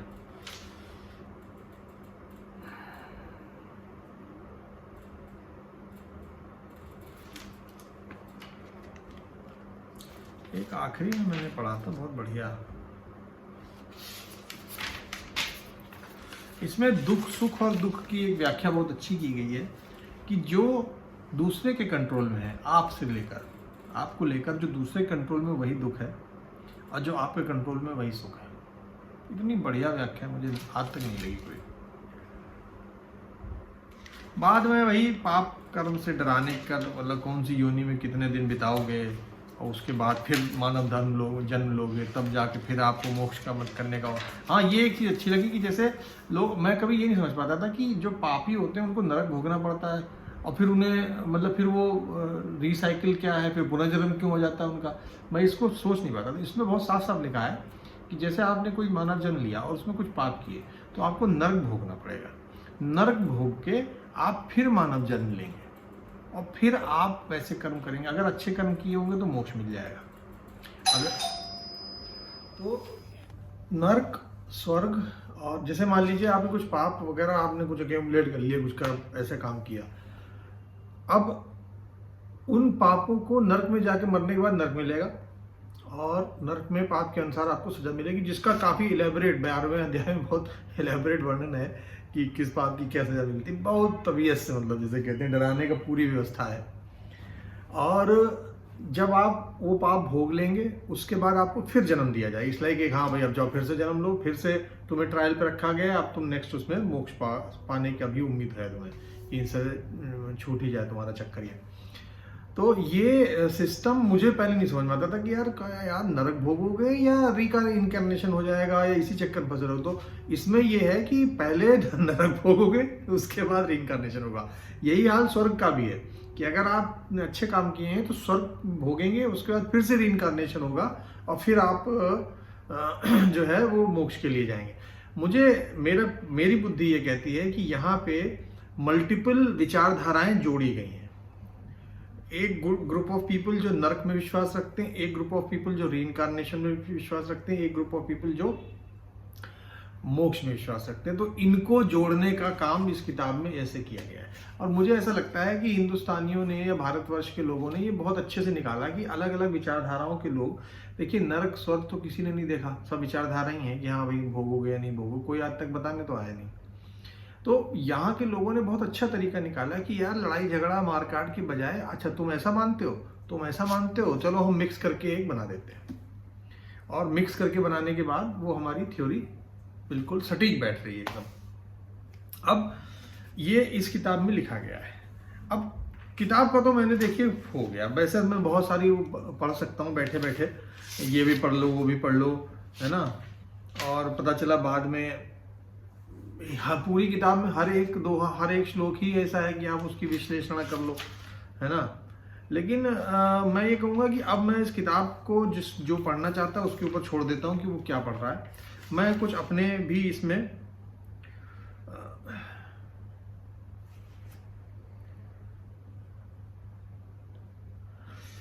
कुछ ऐसी चीजें मैं अब अपनी तरफ से बोलना चाहूंगा जो कि मुझे लगा। किताब जहां तक समाज को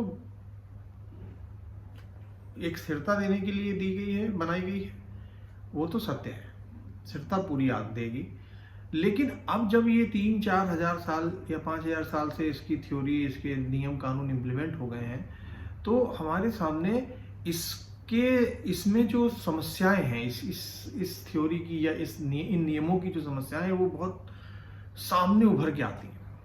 और वो समस्याएं बहुत साफ हैं कि पहली बात तो ज्ञान को वेदों तक सीमित कर दिया गया। वेद ही ज्ञान है, उसके आगे कुछ है ही। उससे हमारा दिमाग हो गया कुंद। हमने पढ़ने पे तो ध्यान लगाया लेकिन ज्ञान को और बढ़ाने पे कोई काम ही नहीं किया कभी। और ये आज भी हमारा है। हमारे यहाँ सवाल का जवाब टीचर के जरिए ढूंढने में ज़्यादा है, ना कि अपने आप उसको खोजने में। क्यूरियोसिटी खत्म कर दी इसी वजह से। क्यूरियोसिटी नहीं हिंदुस्तानियों में। जो क्यूरियस होते हैं वो हिंदुस्तान में काम ही नहीं करते, वो विदेश चले जाते हैं, वहाँ जाके वो अपना काम, क्योंकि वहाँ पे उन लोगों ने, वहाँ के पास ये भाई साहब तो है नहीं, ये तो है नहीं वहाँ पे, वहाँ की मानसिकता उन्होंने छोड़ दी। वो ज्ञान लेके गए, ज्ञान अर्जन करने वाले की वो चीज़ हैबिट लेके गए, लेकिन ये खत्म कर दिया कि गुरु ही बताएगा, ब्रह्मा ने वेद दे दिया बस वही फाइनल है, ये खत्म कर दिया उन्होंने। तो वो बाहर जाके बहुत सफल हो जाते हैं क्योंकि थिंकिंग अपनी इस्तेमाल करते हैं।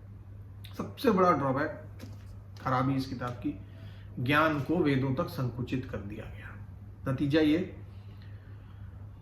हाथी से तोपें लड़ी तो तोपें जीत गई, ठीक है। 300-400 साल उसके बाद, या 800 साल भी लगे होंगे, इब्राहिम लोदी को बाबर ने हराया था तोपों के जरिए। उससे पहले जो बाहर के आक्रमणकारी थे वो बहुत सीमित रूप में आते थे, लुटेरे कहे जाते थे, लूट लाट जो भी कर पाए करे, वो भी भाग गए, ठहर नहीं पाते थे। बाबर के आने के बाद तोपें आईं और तोपों से हाथी परास्त किए गए। वहीं वहीं इंसान, हाँ, भारतीय जीते हैं जहां जहां तोपें नहीं पहुंच सकती थी। पहाड़ी इलाका, टेढ़ा मेढ़ा रास्ता, दलदली इलाका, हमारे वही योद्धा विजयी हुए जो कि, या फिर वो जो तुरंत अडेप्ट करने में, जैसे महाराणा प्रताप, उन्होंने कहा भैया ऐसा है, तोपें तो नहीं है लेकिन हम तुरंत अपनी स्ट्रेटजी बदलते हैं, हम पहाड़ों में घुस जाते हैं। 300 साल या 150 साल बाद, मुगल काल के, हाँ, 150 साल बाद, 150 भी कहाँ यार, ये तो 100 साल के अंदर ही हो गया होगा। मराठा एम्पायर, शिवाजी की शुरुआत से उनको दिमाग में आ गया कि भाई तोपें होना बहुत जरूरी है, बगैर तोपों के काम नहीं चलेगा। अब ये ज्ञान बाहर से आया, हमारे पास नहीं था ये, है ना। पोर्चुगीज से ज्यादा अच्छी नेवी हमारे पास थी। हमारा नेवल एम्पायर कहाँ है? कहीं नहीं। कहाँ 7 समुंदर पार से ब्रिटिश आए, और क्यों? क्योंकि ज्ञान को वेदों में बंद कर दिया गया, खुले स्वच्छंद विचारों से नहीं ज्ञान को देखा गया। दूसरी सबसे बड़ी दिक्कत कि हालांकि ब्राह्मणों को बहुत कठिन जीवन जीने को दिया गया, लेकिन जितनी उनको सुविधाएं दी गई हैं, अवध हो, फलाना है, थोड़े दिनों में 1000-2000 साल में ज्ञान तो गया तेल लेने, मैं जन्मजात ब्राह्मण हूं, मैं अवध हूं, मुझे नहीं कुछ करना है। लास्ट ढंग का ब्राह्मण अगर हिंदुस्तान में पैदा हुआ होगा तो चाणक्य ही हुआ है, जिसने पूरे देश को एक कर दिया। बाकी हुए होंगे, आज भी होंगे, लेकिन जो काम उन्हें दिया गया था कि देश को कैसे बचाएं, समाज को कैसे और उभारें, आपकी मूल संस्कृति पे हमला हो रहा है। हमलावर आपकी बात को ही नकारे दे रहे हैं कि हम मानते नहीं तुम्हें, तुम वेदों को लेके पड़े हुए। तो पहला कि वेदों में ही सब कुछ है, ये बहुत बड़ी गलती इस किताब की। दूसरा, किसी एक वर्ग को इतना उच्च आपने कैसे बना दिया।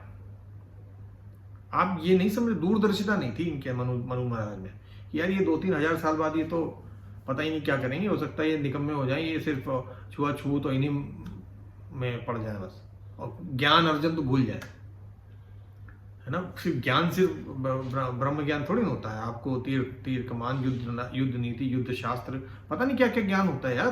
तभी तो एक वर्ग को इतना उच्च बता देना। ऑल्दो क्षत्रिय और ब्राह्मण की जो मेल है हिंदुस्तान में, इसने बहुत बहुत दिनों तक हमारे, आज हम लोग इसीलिए बचे हुए हैं क्योंकि ये जो मेल था और जो वैश्य समाज था, उसने पीछे से पैसे का धन लगाता था और समाज बरकरार रहता था।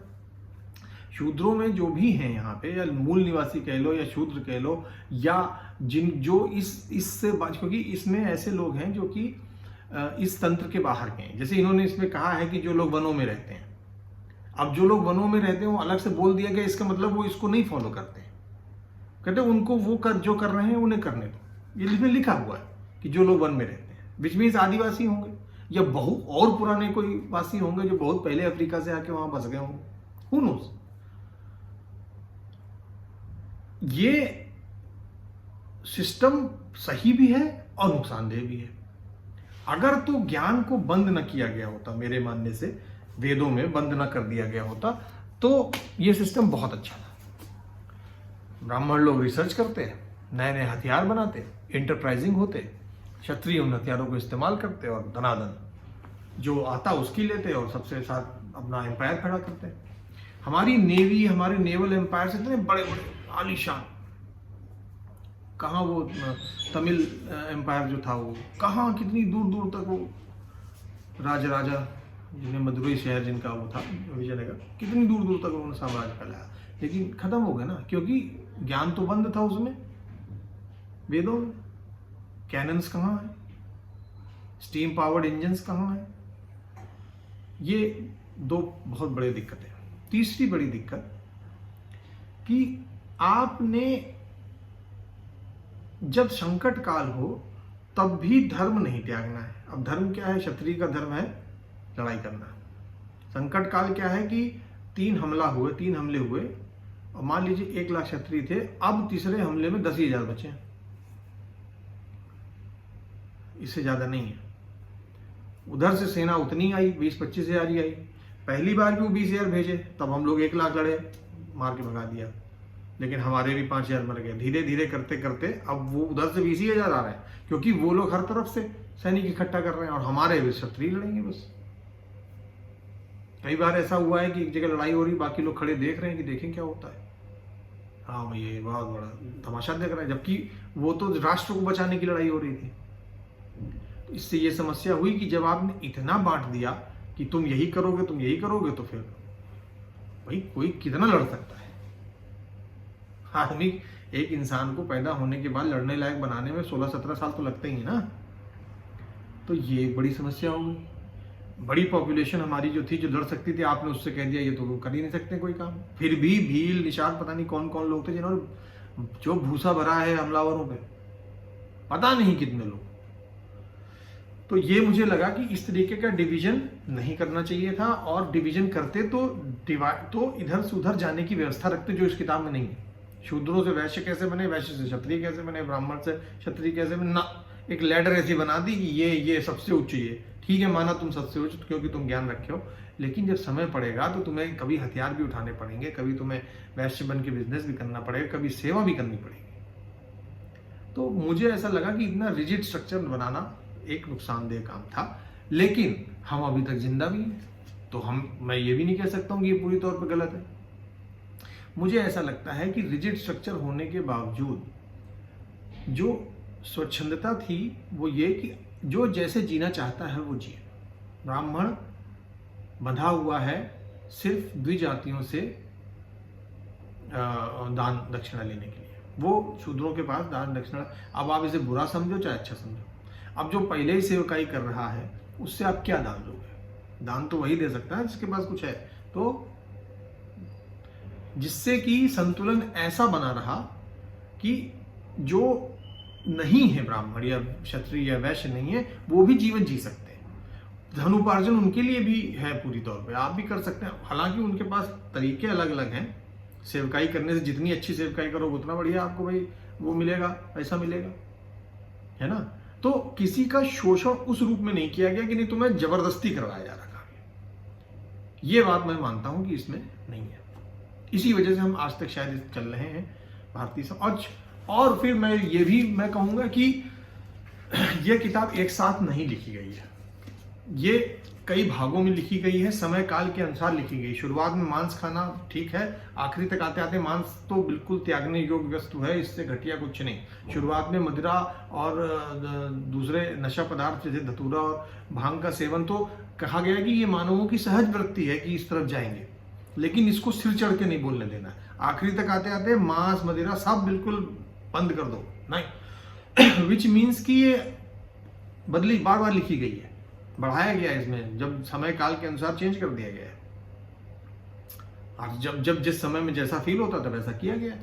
शुरुआत में शूद्र जो है वो इतना दिक्कत नहीं है, आखिरी में आके अगर शूद्र ने ऐसा कर दिया तो उसे लताड़ो, कोड़े मारो, ये आखिरी में लिखा हुआ है। विच मीन्स कि लेटर इन द सिविलाइजेशन ये चीज किसी आचार्य ने घुसेड़ दी अपना लगा के, सब मनुस्मृति के नाम पे, अपना वो एट्रीब्यूशन भी नहीं दिया कि मैंने लिखवाया।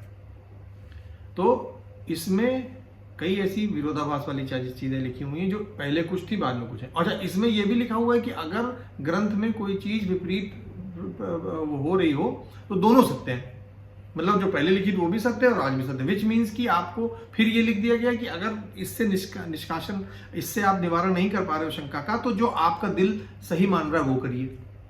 मतलब ऑल्दो कॉन्स्टिट्यूशन की तरीके से बनाई गई है ये चीज, लेकिन कॉन्स्टिट्यूशन की तरह बिहेव नहीं कर रही है। It gives you as the person the right to exercise your will.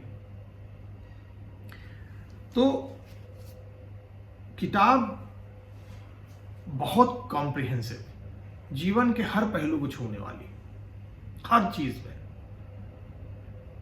और आपको जब बिल्कुल समाज ऐसा तैयार हो, शुरुआत हो, नेसेंट हो, तो ये किताब आपको एक बढ़िया बिल्डिंग ब्लॉक दे सकती है, बशर्ते कि हम इसमें से जो दिक्कतें और दिक्कत वाली चीजें हैं जो हमें लगता है कि थोड़े दिनों बाद ये प्रॉब्लम करेंगी, वो हम दूर कर सकें। जैसे इसमें महाजनी के ऊपर बहुत एक पूरा चैप्टर है जिसमें ऋण लेने और ऋण न चुकाने के अवसर में क्या करना चाहिए। एक चैप्टर है पूरा भाई, अध्याय पूरा। विच मीन्स कि हिंदुस्तान में ऋण लेना बहुत पहले से चला आ रहा है। कैपिटलिस्टिक बिहेवियर कि ऋण लेके कोई काम करना बहुत पहले से चला आ रहा है, हजारों साल पुरानी प्रथा है हिंदुस्तान की।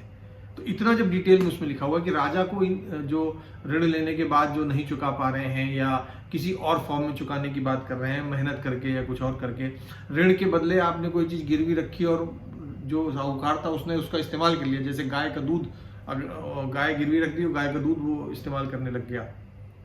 तो ये सब चीज़ें के बारे में बहुत क्लियर कट नियम लिखे हुए हैं। 2-3 चीज़ें मुझे खराब भी लगी इसमें। एक पूरे किताब में एक श्लोक है जिसमें कहा गया है कि जीतने पे, रण जीतने पे जो जीता है वो मालिक हो जाएगा दूसरे की हर चीज का, वस्तु, नारी और संपत्ति। द्रव्य मतलब खाद्य पदार्थ जो मिले, वस्तु मतलब सोना चांदी, नारी और संपत्ति मतलब चल संपत्ति। नारी को भी उसमें डाल दिया गया, विच मीन्स कि जब आप किसी को मारो तो उसकी नारी आप रख सकते हो। अगेन ये आज की मोरालिटी से तो मुझे बिल्कुल सही नहीं लगता कि ऐसे कैसे कर सकते हो, लेकिन भाई हो सकता है। लेकिन एक जगह ये चीज, और इसका भारतीय समाज ने मुझे ऐसा लगता है कभी भी मनुस्मृति को पूरी तौर पे अपनाया ही नहीं, कभी नहीं अपनाया, क्योंकि बहुत सी ऐसी इसमें चीजें हैं जो कभी नहीं हमने सुनी है कि हुई हैं और इसमें लिखी हुई है। सती प्रथा का इसमें कोई वर्णन नहीं कहीं। जीवन को तो इतना बहुमूल्य बताया गया है कि माँ, उन्होंने कहा कि अगर भूख लग रही है आपको और मरना निश्चित है तो बेटर है कि आप अपने लड़के को खा जाओ। ये कहा गया है कि आप जीवन बचाने के लिए कुछ भी कर सकते हैं, हाथ काट के खा सकते हैं, अपना अलाउड है अगर आपको अपना जीवन बच सकता है तो ये कभी भी इसमें किसी का जीवन लेने की बात नहीं की गई। कितनी कठोर ये बन जाए किताब। प्राणदंड, मृत्युदंड तभी है जब कोई जघन्य अपराध होते हैं, जैसे दूसरे के प्राण हर लिया आपने या कुछ और कर दिया, है ना। शूद्रों के ऊपर बहुत ज्यादा दिक्कत वो डाली गई है, बंदिशें हैं, ये नहीं कर सकते हो, वो नहीं कर सकते हो। पढ़ाई तो उनके लिए अलाउड ही नहीं है। अलाउड इन द सेंस कि जो करना चाहता है वो अपने बाल मुड़वाए, जनेऊ पहने, संस्कार एक एक करके करवाए, तब हो। घर में बैठे बैठे जो आपके करंट संस्कार हैं, जिस भी तरीके से आप करते हो वैसे नहीं चले काम। अच्छा, ज्ञान क्योंकि ब्राह्मण ही दे सकता है तो वो आपको पहले ये करवाएगा। लेकिन ब्राह्मण, शूद्र ने अगर ब्राह्मण को गाली दे दी तो शूद्र की जबान काटने का भी इसमें है। ये लेटर आखिरी के चैप्टर्स में, शुरुआत में नहीं है ऐसा, आखिरी में। तो मुझे ऐसा लगता है कि जहां तक इस किताब ने हमें चलाया तो चलाया, लेकिन हिंदुस्तानियों ने, भारतवर्ष के लोगों ने कभी भी इसको पूरी तौर पर नहीं अपनाया। और इसमें ये भी कई बार एक दो जगह लिखा हुआ है कि ये बाकी ग्रंथों में उत्तम है। मतलब कि जिस समय ये शुरुआत की गई होगी उस समय ऐसे और भी ग्रंथ लिखे गए और हैं भी जैन, वो हमारी उसमें नहीं आते वर्ण व्यवस्था में, बौद्ध नहीं आते वो, लेकिन हैं तो हैं। तो इस ग्रंथ को मानव भारतीय समाज ने कभी भी पूरी तौर पे नहीं अपनाया। समय समय पे इसको त्याग दिया गया, इसको बदला गया, फिर इसमें जो चेंजेस करके फिर अपना लिया गया इसे, क्योंकि बेसिक सही देता है, समाज को बनाने का तरीका बिल्कुल सही बताता है, लेकिन जो खराब चीजें हैं उनको आप कैसे अवॉइड करो, उसके लिए लोगों ने कहा कि नहीं यार ये चीजें अवॉइड कर लो, ये ठीक नहीं है इसकी, है ना। कौन व्यवस्था ऐसी नहीं होगी जिसमें जो ज्ञानी है उनको सर्वोपरि न बनाया गया, ऐसा सब जगह होता है। समस्या क्या है, ज्ञानी जन्म से हो या कर्म से ज्ञानी हो, यही समस्या इस ग्रंथ की है। कई जगह इसमें जन्म से कहा गया, लेकिन जन्म से तब कहा गया कि जन्म से आप क्षत्रिय नहीं हो सकते, आप तो शूद्र ही पैदा हुए हैं, किंतु आप जब अपने अपने संस्कार पाते जाएंगे, शिक्षा पाते जाएंगे, तो आप वैसा पिता वाली जात के गुण आपके अंदर आने लगेंगे, वर्ण के गुण जो भी होते हैं आपके, वो आपके अंदर आ जाएंगे। तो ये एक हद तक डिवीजन भी देती है और जोड़ती भी। अजीब तरीके की किताब है ये, जोड़ भी देती है समाज को और ये तोड़ भी देती है। लेकिन मैं ये कहूंगा कि इसकी सबसे बड़ी समस्या यही है कि इसने ज्ञान को वेदों में समेट कर रख दिया और उसका खामियाजा भारतवर्ष के लोगों को बहुत ज्यादा भुगतना पड़ा। वेद अपनी जगह एक पहला अटेम्प्ट थे, जो भी मानवों का ज्ञान था उसको एक जगह इकट्ठा एनसाइक्लोपीडिया बनाने का, वो फाइनल अटेम्प्ट नहीं थे। उनको बढ़ाना है, उसमें और इजाद और जुड़ना है, ना कि बस ये फाइनल है इसी को रटते रहो आप। खैर, अब हम लोग सुधर रहे हैं, अब हम लोग उस तरीके से सोच बदल रहे हैं, हमारे यहाँ अब चीजें बदल रही हैं और होपफुली आने वाले 50-60 सालों में हम ज्ञान को ज्ञान के रूप में लेंगे, ना कि किसी लिखी किताब में लिखे किसी अक्षर के रूप में लेंगे कि हम उसे पढ़ लें तो हमें मिल जाएगा सब कुछ। क्योंकि अभी भी भारतीय ऐसे ही सोचते हैं किताब पढ़ लो, नंबर पा लो तो हो जाएगा सब कुछ। जबकि ज्ञान जो बना रहे हैं वो एक नेक्स्ट लेवल पे काम करते हैं। वो तो ज्ञान चक्षु ही उनके अलग चलते हैं, हमारे तो हम लोग तो क्या ही, हमारे यहाँ भी ऐसे लोग होंगे, दिखते कम है बाहर लेकिन होंगे जरूर। तो मुझे ऐसा लगता है 50-60 साल और लगेंगे और हिंदुस्तानी हो सकता है उस लेवल पे फिर आ जाए कि ज्ञान का अर्जन, ज्ञान को बढ़ाना अब हमारा काम, सिर्फ ज्ञान को ग्रहण करना नहीं, ज्ञान को बढ़ाना भी हमारा काम है। जो एक टोटल एक्यूमुलेटेड मानव ह्यूमन नॉलेज है उसमें हम अपना योगदान भी करें, हम उसमें और बढ़ाएं, ताकि आगे सभ्यताएं उस ज्ञान के ऊपर और आगे बिल्ड बनाएं और उसके ऊपर और उसे बढ़ाएं। यही उम्मीद से मैंने ये किताब पढ़ी, मैंने ये एनालिसिस करी कि हो सकता है मेरी एनालिसिस को कोई इतनी देर, अब शायद 2 घंटे की होगी, शायद कोई और देख ले और मेरी बात से कुछ सहमत हो। मैं क्षत्रिय हूँ तो मुझे मनुस्मृति ने बहुत नहीं नकारा। मेरे लिए सेट काम था, वो मैं अब नहीं करता हूँ क्योंकि मेरे समाज ने वो काम किसी और को दे दिया है। शूद्र भी अब कोई नहीं बचे। इसलिए नहीं बचे क्योंकि ज्ञान तो सभी, स्कूल तो हर कोई जाता है, 8-9 साल की स्कूलिंग तो हर कोई कर रहा है, 16 साल की, तो शूद्र भी कोई नहीं बचे। अब तो बिल्कुल निरानिल अड़पण जो है वो वही है शूद्र। तो मुझे ऐसा लगता है कि एक बेहतर समाज हम पहले से ही बनाने की तरफ मुड़ गए हैं जब हमने एक नया कॉन्स्टिट्यूशन अपनाया, संविधान, जिसने हर एक को पढ़ने का हक दे दिया। और सबसे बड़ी बात कि किसी से पूछा नहीं जाएगा कि उसकी जात क्या है, कि वो पढ़ाई कर भी सकता है या नहीं। ये मेरे हिसाब से मानव भारतवर्ष की बहुत बड़ी उपलब्धि होगी जो हमने की। कहीं ना कहीं योगदान इस किताब का भी रहा, जिसने आज भी हम लोग देखते हैं कि हम लोग बहुत ज्ञान के पीछे पागल हैं। हम लोग पूरा हिंदुस्तान पेपर दो नंबर पाओ, पेपर दो नंबर पाओ। ये क्यों है? ये इसी के संस्कार है। सुबह उठो, तड़के नहाओ, फिर कोई और काम होगा, ये इसी के संस्कार है। माता पिता को ऊपर नीचे नहीं कर सकते आप, कुछ उठपटांग नहीं कर सकते वरना नरक भोगी होंगे, इसी का संस्कार है।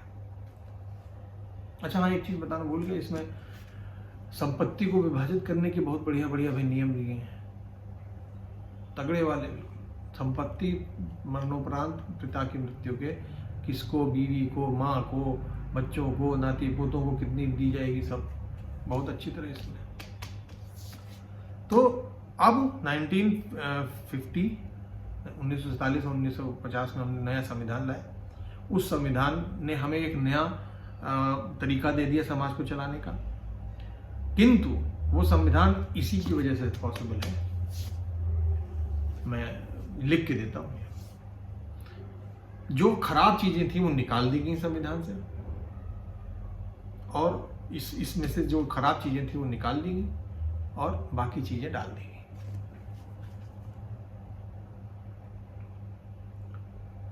तो मुझे ऐसा लगा कि ग्रंथ एक आपको सोसाइटी बनाने में पूरी मदद करेगा और सोसाइटी को चलाने में भी पूरी मदद करेगा, लेकिन ये ग्रंथ नवीनता की तरफ नहीं ले जाता है। ये ग्रंथ जैसा है वैसा ही चलते रहने के लिए बनाया गया है, मतलब व्यवस्था चलती रहेगी, कुछ नया नहीं होगा, ये उसके लिए बनाया गया है।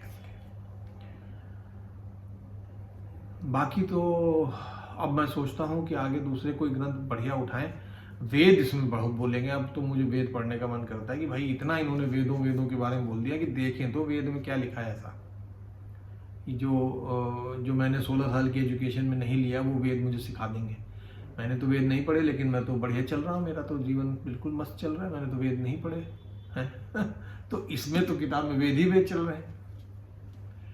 तो अब मुझे वेद पढ़ने का मन करता है, मैं वेद भी पढ़ूंगा। और उसके बाद जितने भी भारतवर्ष में लिखा गया, क्योंकि हिंदुस्तान ने बहुत लिखाई की, हजारों सालों से हम लोग दनादन लिखते आ रहे हैं, हमारे यहाँ एक से एक लोग हुए हैं जो खूब लिखते हैं, तो हम वो सब पढ़ेंगे एक करके। पहला ग्रंथ मेरा खत्म हुआ। इसी के साथ